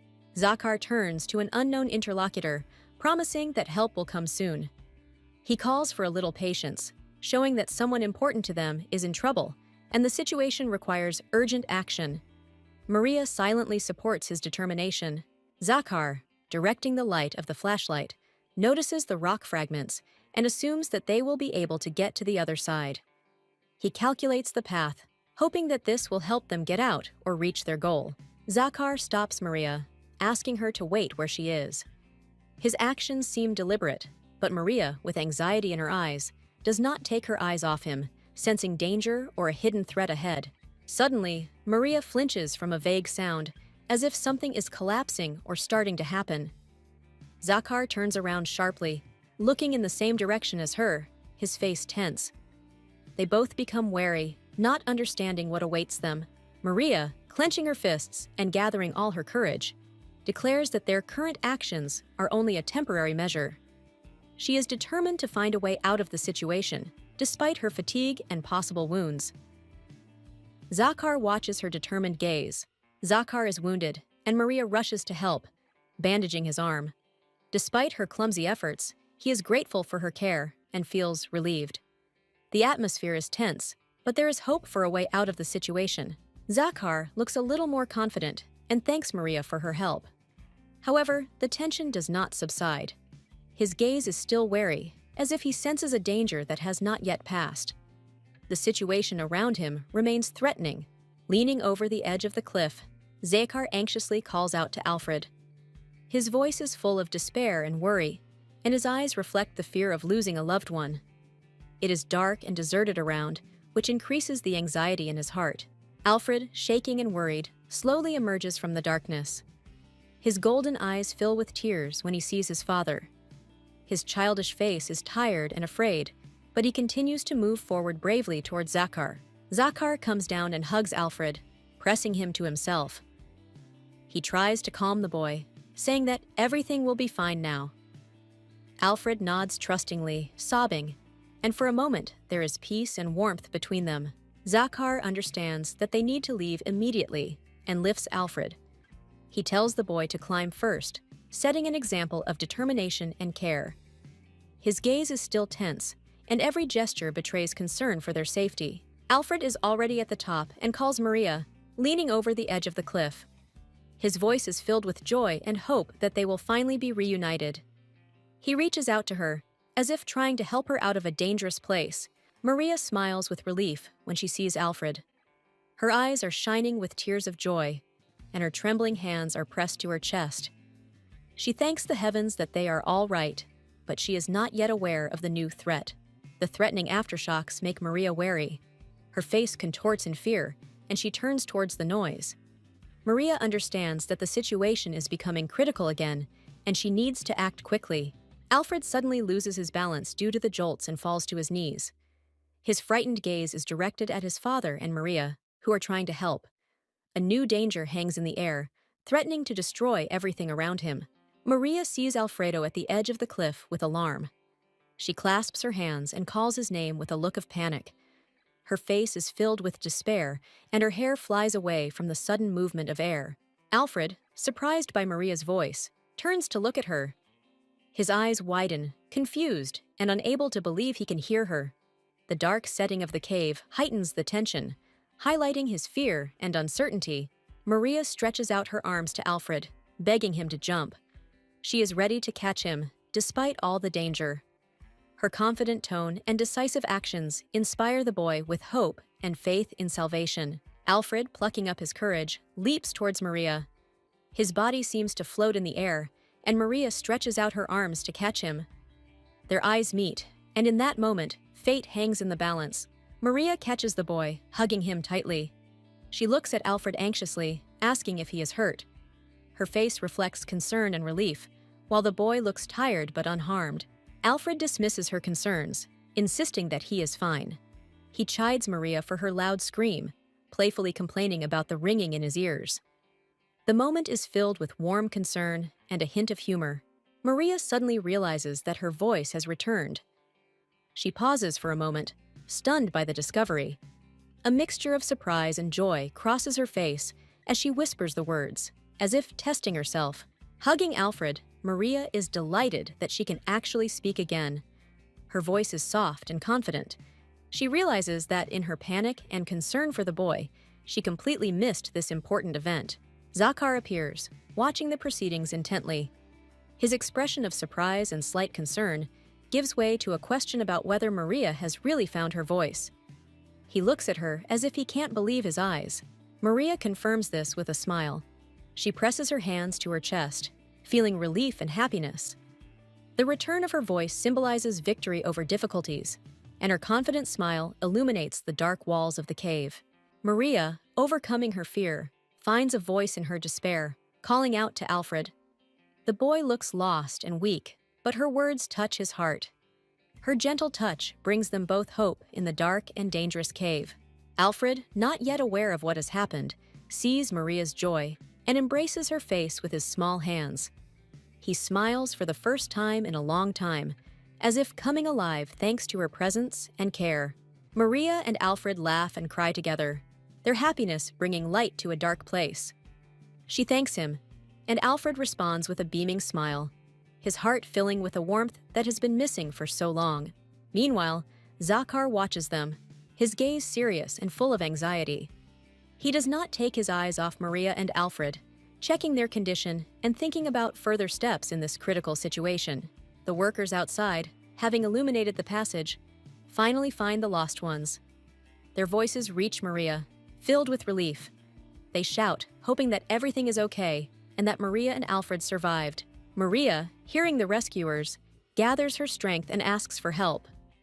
Her voice sounds confident and decisive, as if all the difficulties are behind her. Hope finally turns into reality. Later, in a cozy room, Maria covers Alfred and thanks him for his courage. Her gentle look and words bring the boy peace after the horror he has experienced. As she leaves, she closes the door and bids Alfred good night. The boy is already asleep, warm and safe, unaware that Maria is leaving him with new, disturbing thoughts. She stops, looking forward thoughtfully and resolutely, her face full of concentration. She makes an important decision that will determine their future fate. Finally, Maria knocks on the heavy door, breaking the silence of the night. She waits for an answer, ready to take the next step in the fight for Alfred's safety and their future together. Maria stands in front of the massive door, asking for permission to enter. She looks worried and has clearly come with some important purpose. Her voice is determined, and she waits for a response from inside before entering. Zakar is sitting on the balcony. He turns around when he hears footsteps, but his expression remains calm and slightly distant. In the silence of the night, his gaze meets the guest, and he wonders what brought her here at such a late hour. Maria resolutely hands over the first aid kit and assures him that she has come to take care of him. She reminds him of possible injuries and demonstrates her serious attitude towards his health, not tolerating objections. Zakar dismisses her concerns, saying that the injury is nothing. Maria, frowning, questions his words. Her confidence and sarcastic tone show that she is not going to give up so easily. Maria insists on her own, explaining that neglected injuries can lead to complications. She businesslike places the first aid kit on the table and urges Zakar to accept her help, despite his stubbornness. Zakar sits next to her, looking away with displeasure, insisting that he is fine. Maria looks at him with a sly smile, making it clear that his protests will not help. She will do as she sees fit anyway. Maria recalls a moment in the past when she was comforting a crying boy. She patiently explained that the pain would pass and that the wound would be treated in just a few seconds. Her voice was soft but firm. At this moment, Maria notices the similarity between Zakar and that boy. He is just as stubborn and does not like to be treated. Her gaze becomes thoughtful, and a gentle smile appears on her face, full of memories. She asks Zakar to show his injuries, not tolerating any further objections. Zakar, looking awkward, looks away, feeling vulnerable before her insistence and concern, which he is not used to accepting. Maria suddenly feels embarrassed, noticing Zakar's muscles when he finally agrees. The sudden closeness and awareness of the situation makes her feel awkward, and she internally asks herself why she suddenly feels so strange. Maria looks at Zakar's wounds with concern, noticing that they are much more serious than she expected. Her heart is squeezed with guilt that he received such injuries for her sake. Zakar, noticing her anxiety, tries to calm Maria down. He claims that it was his decision to protect her and that she is not to blame. His words are filled with calm confidence. Maria looks at him in surprise, not knowing what to say. Zakar thanks her for bandaging his bleeding wounds. He notes that her help was very timely. Maria smiles and says that she wanted to be at least a little useful. She admits with relief that it's only thanks to his self-sacrifice that she is sitting here unharmed. Despite her words, Maria asks Zakar not to hide his injuries in the future. Zakar sullenly replies that this is not a reason to worry. Not wanting to draw attention to his suffering, Zakar admits that the thought that something bad could happen to Maria was unbearable for him. These words reveal his true feelings and tender care. Maria looks at Zakar with sadness, realizing how hard it was for him to confess. She calmly confirms that she understands everything perfectly well and appreciates his actions. Silence reigns in the room when Zakar decides to explain his guilt. He remembers the moment when he deliberately pushed Maria down the stairs, forcing her to endure a difficult ordeal. Now Zakar admits his mistake and regretfully asks for forgiveness for that situation. His words are full of sincerity and remorse, which surprises Maria. Maria smiles, noting Zakar's honesty. She looks at him with admiration, feeling how something more is being born between them: trust and mutual understanding. Maria happily sticks a bandage on Zakar's shoulder, and he winces in pain, trying to move away. Despite the situation, her words and smile emphasize her bold but caring character, and Zakar looks embarrassed. Malio is in the garden, apologizing for the recent troubles. He is reserved, but his soft smile and gesture show sincerity and respect. His apology hints at the awkward situation that everyone has recently experienced. Zakar expresses gratitude for the support. He holds himself confidently but reservedly. Behind him, Maria stands next to Alfred, and her calm expression speaks of the returned voice as the result of trials. Malio, with a slight smile, claims that fate itself directed them to the cave. His words sound mysterious, as if the events were unfolding according to someone's plan. Maria, watching him, feels her heart beat faster involuntarily. Maria smiles sincerely, expressing relief after all the difficulties that have occurred. She looks content and confident, her words echoing a sense of gratitude for the restored peace and tranquility. Zakar notices that Maria has changed a lot since her marriage. She stands before him, her gaze serious and full of calm strength. It seems that her new experience has made her even more self-confident. Maria smiles lightly in response, saying that a happy life changes everyone. A light laugh escapes her lips, and Alfred, standing next to them, looks at them with curiosity, not quite understanding the adult conversations. Zakar and Maria are about to leave, holding Alfred's hand. But suddenly, Malio calls out to them. His serious face and voice attract Zakar's attention, who turns to him, feeling uneasy. Malio approaches, out of breath, and apologizes for his unexpected appearance. His concern alarms everyone, especially Zakar, who begins to wonder what could have happened this time. Malio reports disturbing news. The ship carrying the silver was caught in a storm and capsized. A sunken silver bar can be seen against the gloomy water, foreshadowing new troubles for the heroes. Duke Zakar suddenly receives disturbing news. Something has happened to the ship, and the news is worrying his family. Maria and Alfred watch his reaction with concern, but he remains serious, lost in thought. After learning the details from his loyal subordinate Melio, Zakar finds out that the ship's crew has been saved, but the cargo of silver collected with such difficulty has been lost. This blow forces the Duke to consider urgent measures. A picture of a sunken ship emerges in his mind. Chests of silver and valuables rest on the seabed. The loss of a huge capital becomes a real threat. Zakar decides to act immediately. He understands that it is urgent to find a replacement for the lost jewel and restore the lost trust. The Duke ponders the tasks ahead. Melio cautiously asks if the king knows about what happened. Zakar confirms that His Majesty knows nothing yet, but adds that this will soon have to be corrected. Maria and Alfred anxiously eavesdrop on the conversation. The Duke is resolute in his message that diplomatic matters must be settled without wasting time. He goes to the palace, demonstrating confidence and readiness to deal with the problem. Despite the scale of the difficulties, Maria sadly sees Zakar off, surprised by his sudden departure, since they had just returned home. With an understanding sigh, she agrees to look after Alfred, despite her own fatigue. As Zakar's carriage disappears into the distance, Maria stands with Alfred, tenderly holding his hand. She asks the Duke to be careful, knowing that difficult trials lie ahead. Maria and Alfred return to the house. Maria finally allows herself to rest, sinking tiredly onto the sofa. She reflects on how much strength and patience it will take to overcome the current crisis. Alfred, worried about his father, quietly asks if everything will be okay. His sad eyes and weak voice show how much he worries. The boy wants to help and hopes that Zakar will return with good news.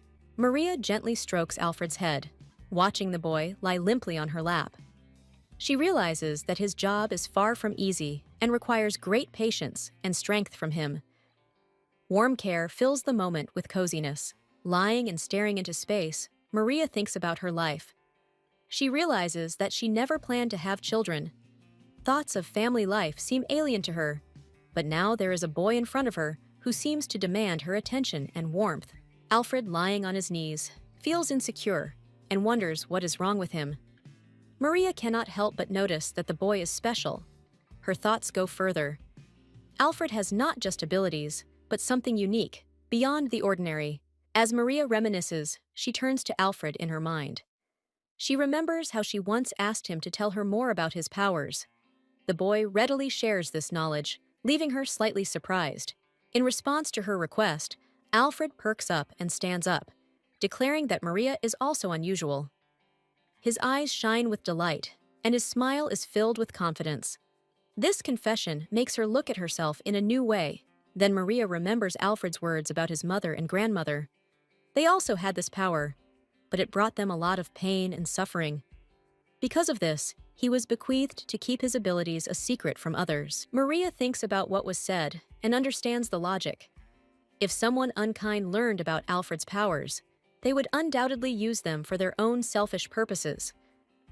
The thought of possible danger makes her think about the importance of protecting the boy. Maria turns her attention to Alfred Brown, who seems sullen. He looks unhappy, which attracts her attention. A dark aura thickens around the boy, as if he is rejecting the stranger's presence. She notices how hard it is for him. Alfred admits that he hears many unpleasant voices. This torments him, so he tried to avoid people, not letting anyone close.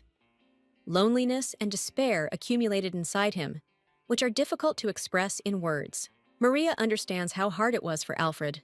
His confession makes her truly sympathetic. She realizes that the boy struggles daily with something that others do not see. Her heart aches with pity. However, Alfred suddenly adds that his ability helped him become friends with Maria. For him, this is happiness. He smiles, revealing for the first time the bright side of his power, which brings him real joy. Maria admires the boy's sincerity. She hugs him, not hiding her emotions. Alfred's words touch her deeply, and she calls him amazing, emphasizing his kindness and courage. She smiles with him. Alfred laughs happily at her warmth. For him, this act of caring is the most valuable thing he can receive.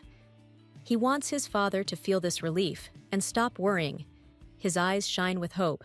Maria agrees with him, understanding how important it is to support each other. She recalls the tragic incident with the ship carrying silver. What happened was a turning point for many people around. She is sure that Zakar spoke about finding an alternative to silver to cope with the situation. These words come back to her mind as an important key to solving the problem that troubled their world. Realization lights up Maria's face. She understands that their powers and knowledge can help them overcome difficulties. She looks at Alfred with hope, deciding to support him no matter what. Now, sitting next to him, Maria feels a surge of confidence. The warm atmosphere of their conversation fills her with determination to help not only Alfred, but also those who need her support. Maria examines the unusual black stone and comes to the conclusion that this is exactly what she needs. Her face expresses satisfaction, and confidence appears in her eyes. The find can solve their current problems. Alfred is amazed by the huge number of books in the library. He stands with his eyes wide open, and Maria is intently studying the shelves. They are full of hope to find the answer among the many books. Maria is sure that such a rich library will contain information that will help them understand the situation. She approaches the table, piled high with books, and resolutely begins her search. Soon, Maria finds a book with a picture of a stone similar to the one she holds. She triumphantly exclaims that this is the mineral they were looking for and carefully reads the description. The book makes it clear that the stone has a metallic sheen and is brown with black veins. Maria compares the description with the find and is convinced that it is definitely tin. She confidently declares that there is no doubt it is tin. Alfred joyfully reacts to her words, rejoicing and shouting with delight. For them, this is an important discovery, bringing them closer to solving their problems. Maria explains that tin is a versatile material that can be used to make many useful things. She holds the find with reverence, realizing its value. She speculates that tin could become the basis of an entire industrial sector. The possibilities are endless, and this discovery could significantly change their future. Maria and Alfred decide to return home quickly to share the important news. Maria thanks Alfred for his help, and they hurry to leave the library. Melio meets them at the gate. He is surprised to see them and anxiously asks where they have been. Maria replies that they went to the library, and Zakar, judging by Melio's words, has returned. But it is better to stay away from him. Maria speaks sternly to Melio, who looks worried. She talks about the danger of the situation with the ship. Her words sound sharp, like a sharp knife, and cause Melio great anxiety. After this, Maria, without wasting time, instructs Melio to look after Alfred while she goes to solve important issues. Melio agrees with a smile, and little Alfred, watching him, is sincerely happy. Approaching the massive door, Maria knocks decisively. Her goal is obvious. She intends to see Zakar, despite his busy schedule. The Duke's questioning voice is heard behind the door. Who? Zakar looks tired and distracted when he sees Maria enter. Without raising his head from the papers, he says that he is busy now. But Maria is determined to convey important information. Maria comes closer, her voice confident. She says that she has something important to tell. Zakar looks at her tensely, preparing to hear what happened. Maria shows Zakar a strange stone. The Duke, looking at it intently, begins to analyze the situation. He understands that the stone was found during their last visit, and its origin is significant. Maria explains that she did some research to find out what kind of stone it was. All doubts were dispelled. It was tin. The seriousness of her words is emphasized by her decisive tone and confident look. Zakar is surprised, but does not fully understand why this is important. Maria explains that the mine is full of tin, and it is sold at the price of silver. This news can change the economic situation of the duchy. Zakar asks what is special about tin. Maria readily answers that tin is softer than silver and much easier to work with. She raises her finger, showing that this is an important advantage. Maria's words sound confident and encouraging. It is now clear to the Duke that the discovery of tin will open up new opportunities for development and strengthening of their positions. Maria enthusiastically tells Zakar how useful tin can be. It is easy to process and is suitable for making household items. She emphasizes that this metal does not rust and looks almost like silver. Zakar, lost in thought, wonders why such a valuable resource has not yet been used in the country. Maria enthusiastically continues to explain that proper development of the deposits will bring the country huge profits, turning useless stones into wealth. Zakar looks at the girl skeptically and wonders where she got such knowledge from. He is surprised and wary, because what she says goes beyond the usual ideas about a noble girl.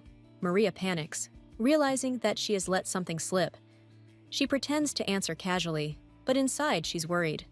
The girl smiles, trying to maintain her composure, and finds an excuse for her words. Gathering her courage, Maria confidently states that her family owns the mines. She adds that such knowledge is natural for her as an heir to the darn line, as the mines require an understanding of mining and resource management. Zakar thinks doubtfully about what he heard about Maria earlier. He cannot believe that her reputation, consisting of rumors and speculation, turned out to be false. Before him appears a girl with extraordinary determination. Smiling, Zakar admits that he was wrong about her, like everyone else. Maria turns out to be much more insightful and significant than he assumed. Respect and interest in her personality appear in his eyes. Maria, noticing the change in Zakar's attitude, smiles triumphantly. She emphasizes that she should not be taken lightly because her knowledge and experience are the result of long and hard work, even if no one suspects it. Zakar admits with surprise that Maria has become a real discovery for him. He notes that her behavior goes beyond the usual and arouses genuine interest. She is very different from his expectations and ideas. Maria, with a slight blush, asks Zakar if he is praising her. Zakar nods reservedly, confirming her guess. This moment of their invisible confrontation gives way to mutual recognition of merits and respect for each other. Zakar sat at his desk, lost in thought. He had been trying to find a replacement for the silver all this time, since its supply was vital to the country. He told them that the ship that was carrying the silver to Halim had sunk, and now he was responsible for a new mission. It is clear that the weight of what happened is weighing on Zakar. He was thinking hard about how to solve the problem, because everyone had placed their hopes on him. Maria, noticing his condition, came up and decided to intervene, offering something unusual, holding a strange object in her hands. Maria confidently claimed that her discovery could help Zakar. Her energy confused him a little, but he still listened to her. Despite his doubts, Maria was full of enthusiasm and insisted that this would definitely solve some of his problems. Zakar thought about it and immediately decided to write a letter to his brother. He understood that this was an important step to launch a new business that needed to be built from scratch. He hoped that his brother would be able to quickly help and respond to his request. Grateful for the support, Zakar accepted Maria's gift with a smile. His eyes reflected the hope that it would really work. He appreciated her care and efforts, especially at such a difficult moment. Maria, in turn, reminded Zakar that they could always solve problems together. She recalled how he saved her in the cave and assured him that she would be there in the future. Her words inspired him to take new steps and actions. Then Maria, satisfied with the conversation, decided to leave, leaving Zakar alone with his thoughts. She promised that he would definitely cope, and she went off to do her own thing. Zakar watched her leave with relief. Suddenly, Maria stumbled and almost fell. Zakar stood up abruptly, calling out to her with concern. This moment interrupted the seriousness of their conversation, adding comicality to the situation. Maria, embarrassed, noticed that Zakar was too close and managed to catch her. She noted with confusion that Zakar's arms were incredibly strong and tried to hide her excitement, reproaching him for being rude. Zakar noticed with slight irritation, but a kind smile, that Maria was heavier than she looked. She flushed with resentment, and he held her as if nothing had happened. Despite the awkwardness, their interaction showed trust and a deep connection between them. Maria, the white-haired girl, pushes Zakar's hand away, expressing irritation, and quickly thanks him for his help before leaving. Her anger and pride clearly flare up in the moment, causing the Duke to fall silent in surprise. Zakar looks at Maria, dumbfounded, as she leaves, trying to understand the reason for her behavior. He thinks about his intention to help and about the fact that the girl reacted much more sharply than he expected, causing him to bewilder. Maria, left alone, happily examines the box with beautiful glasses that Zakar gave her. She gently touches one of the glasses and smiles admiringly, recognizing its beauty and value. Inspired by the gift, Maria holds the glass in front of her and admits that she would like to have the same one. Zakar looks at her attentively and agrees without hesitation, showing his willingness to fulfill her wish. Later, Zakar says that the king expressed a positive opinion about the crisis, which benefited the country. His speech is serious and respectful, which emphasizes the importance of Maria's ideas for the state. Maria, in the company of Zakar and his subordinate Malio, learns that her idea was successful. Zakar, not hiding his pride, reported this to the king, which causes Maria slight anxiety and confusion. Embarrassed by the attention, Maria explains that she simply shared her thoughts without expecting such a result.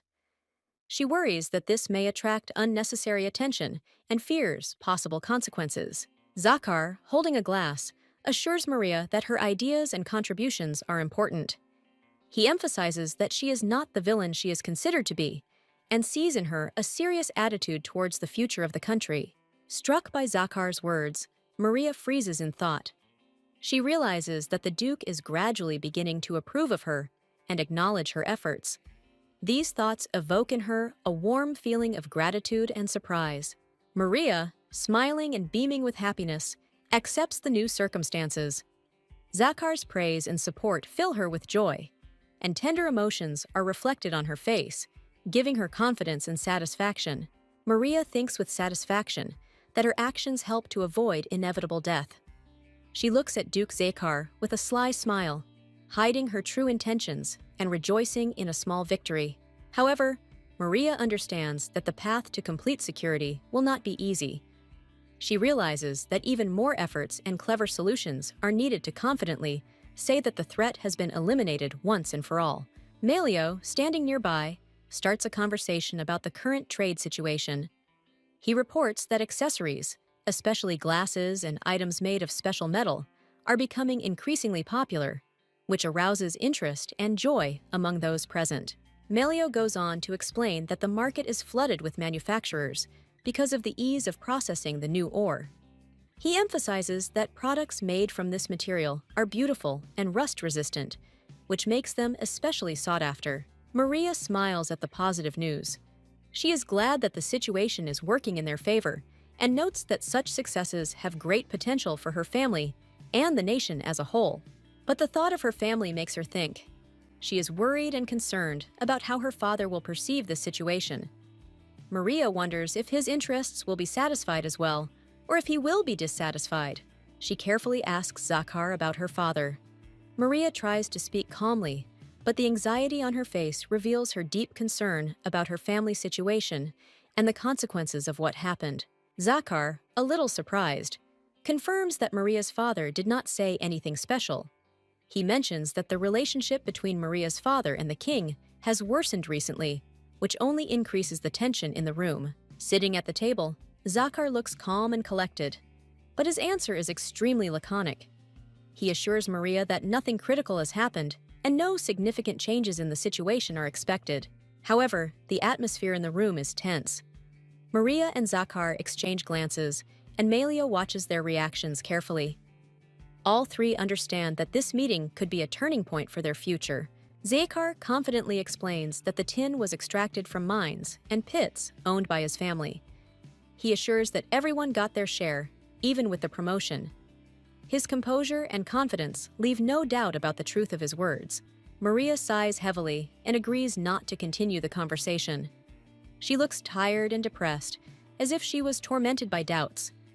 Her gestures betray her weariness and reluctance to engage in further argument. Maria admits that her anxiety was related to her father, who, she says, is capable of causing trouble because of his greed.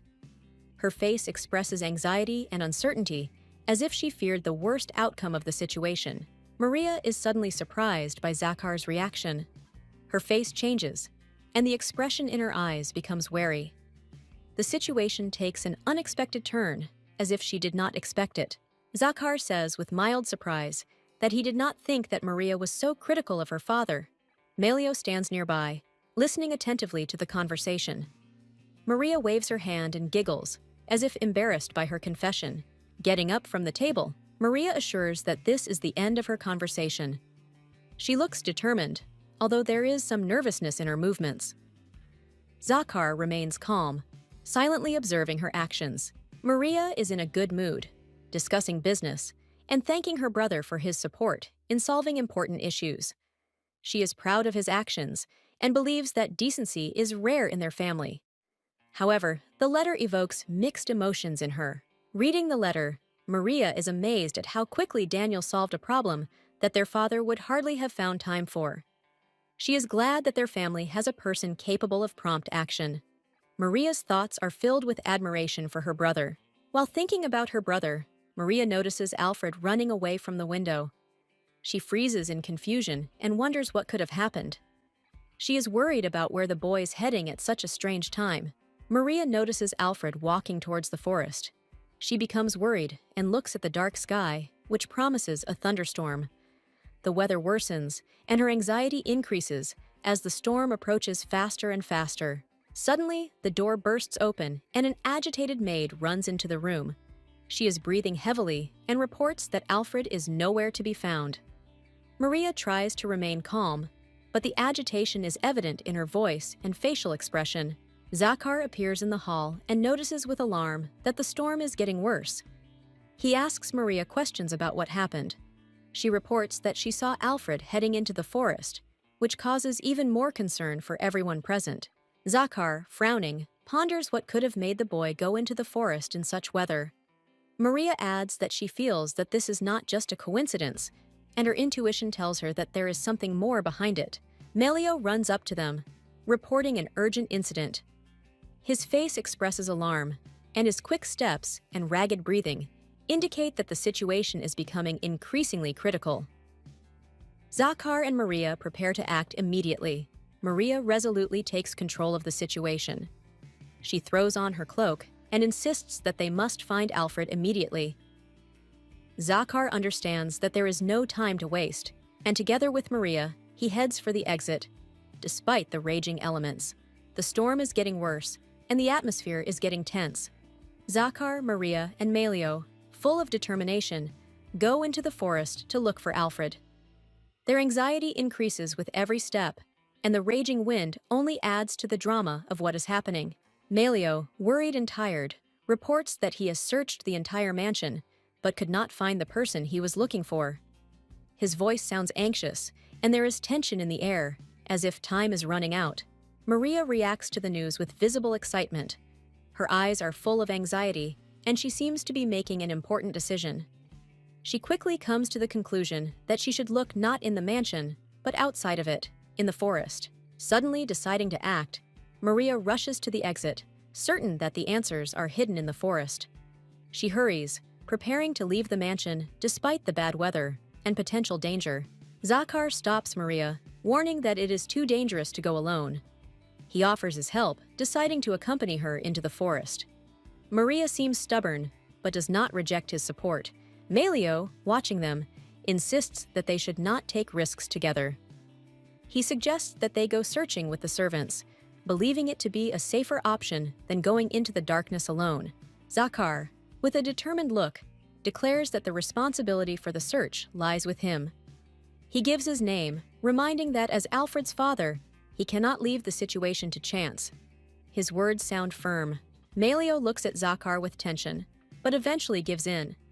He admits that it is Zakar who must take this risk. His voice trembles with emotion, but he backs down and agrees with the Duke's arguments. Bowing in respect, Melio agrees with Zakar's decision and remains where he is. He understands that all he can do is wait while the Duke searches for answers in the forest. The atmosphere remains heavy. In the forest, Maria stays behind Zakar, who protects her from the weather.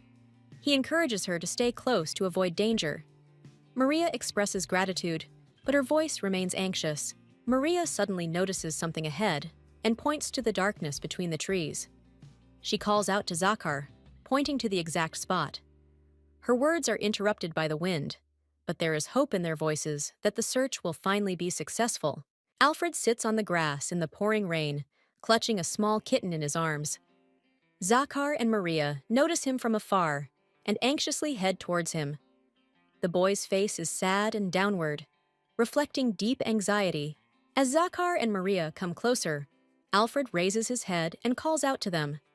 He looks weak and desperate, as if he had been alone in the rain for a long time, and his clothes were soaked through. Zakar is outraged that Alfred went outside in such terrible weather.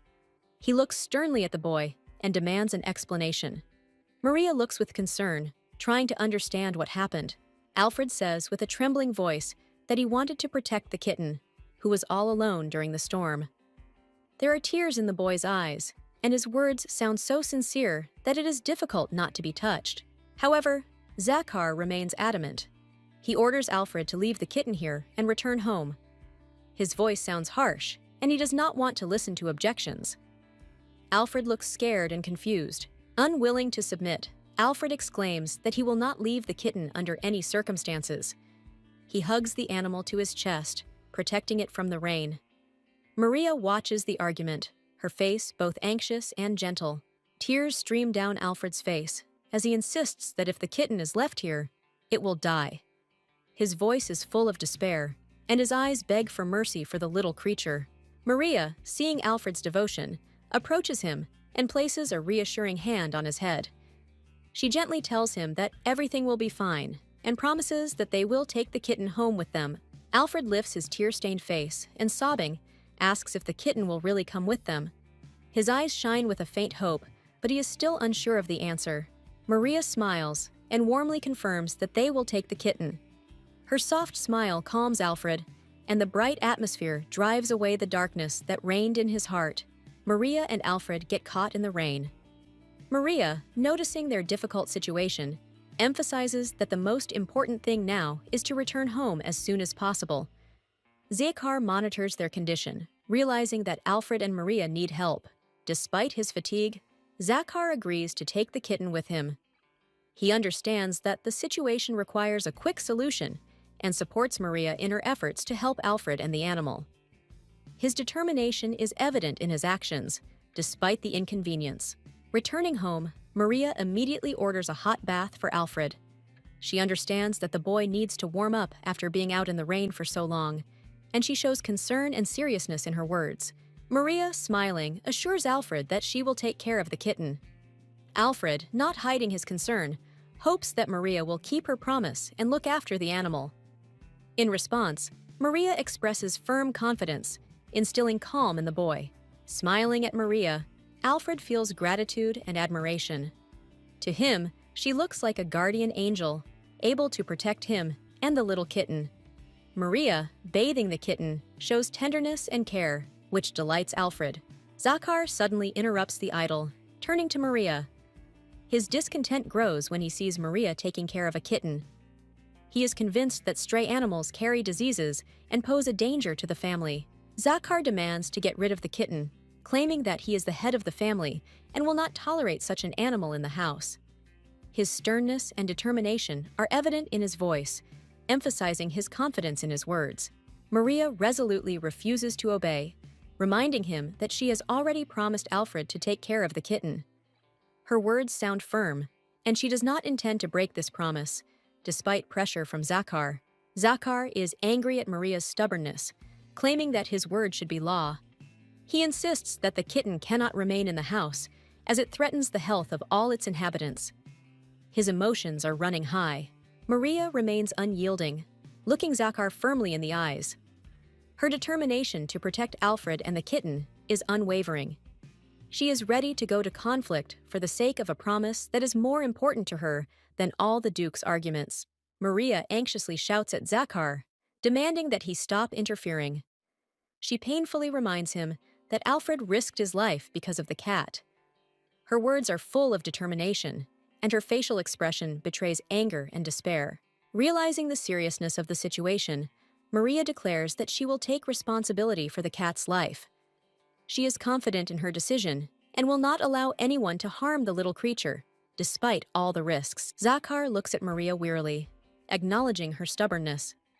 He decides to call a vet to check the cat and suggests isolating the animal to avoid further problems. His voice sounds irritated, but with concern. Maria thanks Zakhar, continuing to tenderly care for the kitten. She carefully washes his paws in water, and Zakhar leaves, leaving her alone. At this moment, there is silence around them, full of tense calm. Alfred slowly opens his eyes, his face pale, but his gaze full of concern. He immediately looks for the cat. Maria holds the animal in her arms and shows with a warm smile that everything is okay with him. In a weak voice, Alfred asks to know about the cat's health. Maria reassures him, assuring him that the pet is alive and well. Her words sound soft and encouraging, filling the room with an atmosphere of trust and calm. Alfred smiles, his face relaxing. He thanks Maria for her concern and finally allows himself to rest. The boy's eyes close, and a weak but happy smile remains on his lips. Zakar returns and quietly asks Maria about Alfred's condition. His voice sounds worried but restrained. Maria turns around and reports that the boy has fallen asleep, as the illness has greatly weakened his strength. Watching Alfred, Zakar silently reflects on his nobility. He is surprised at how courageous and selfless the boy was, whose actions evoke deep respect and admiration in him. Maria continues to hold the cat in her arms, her gaze remaining soft and calm. Zakar sits down on the edge of the bed, continuing to look at Alfred. A silent understanding of the importance of the connection that now unites them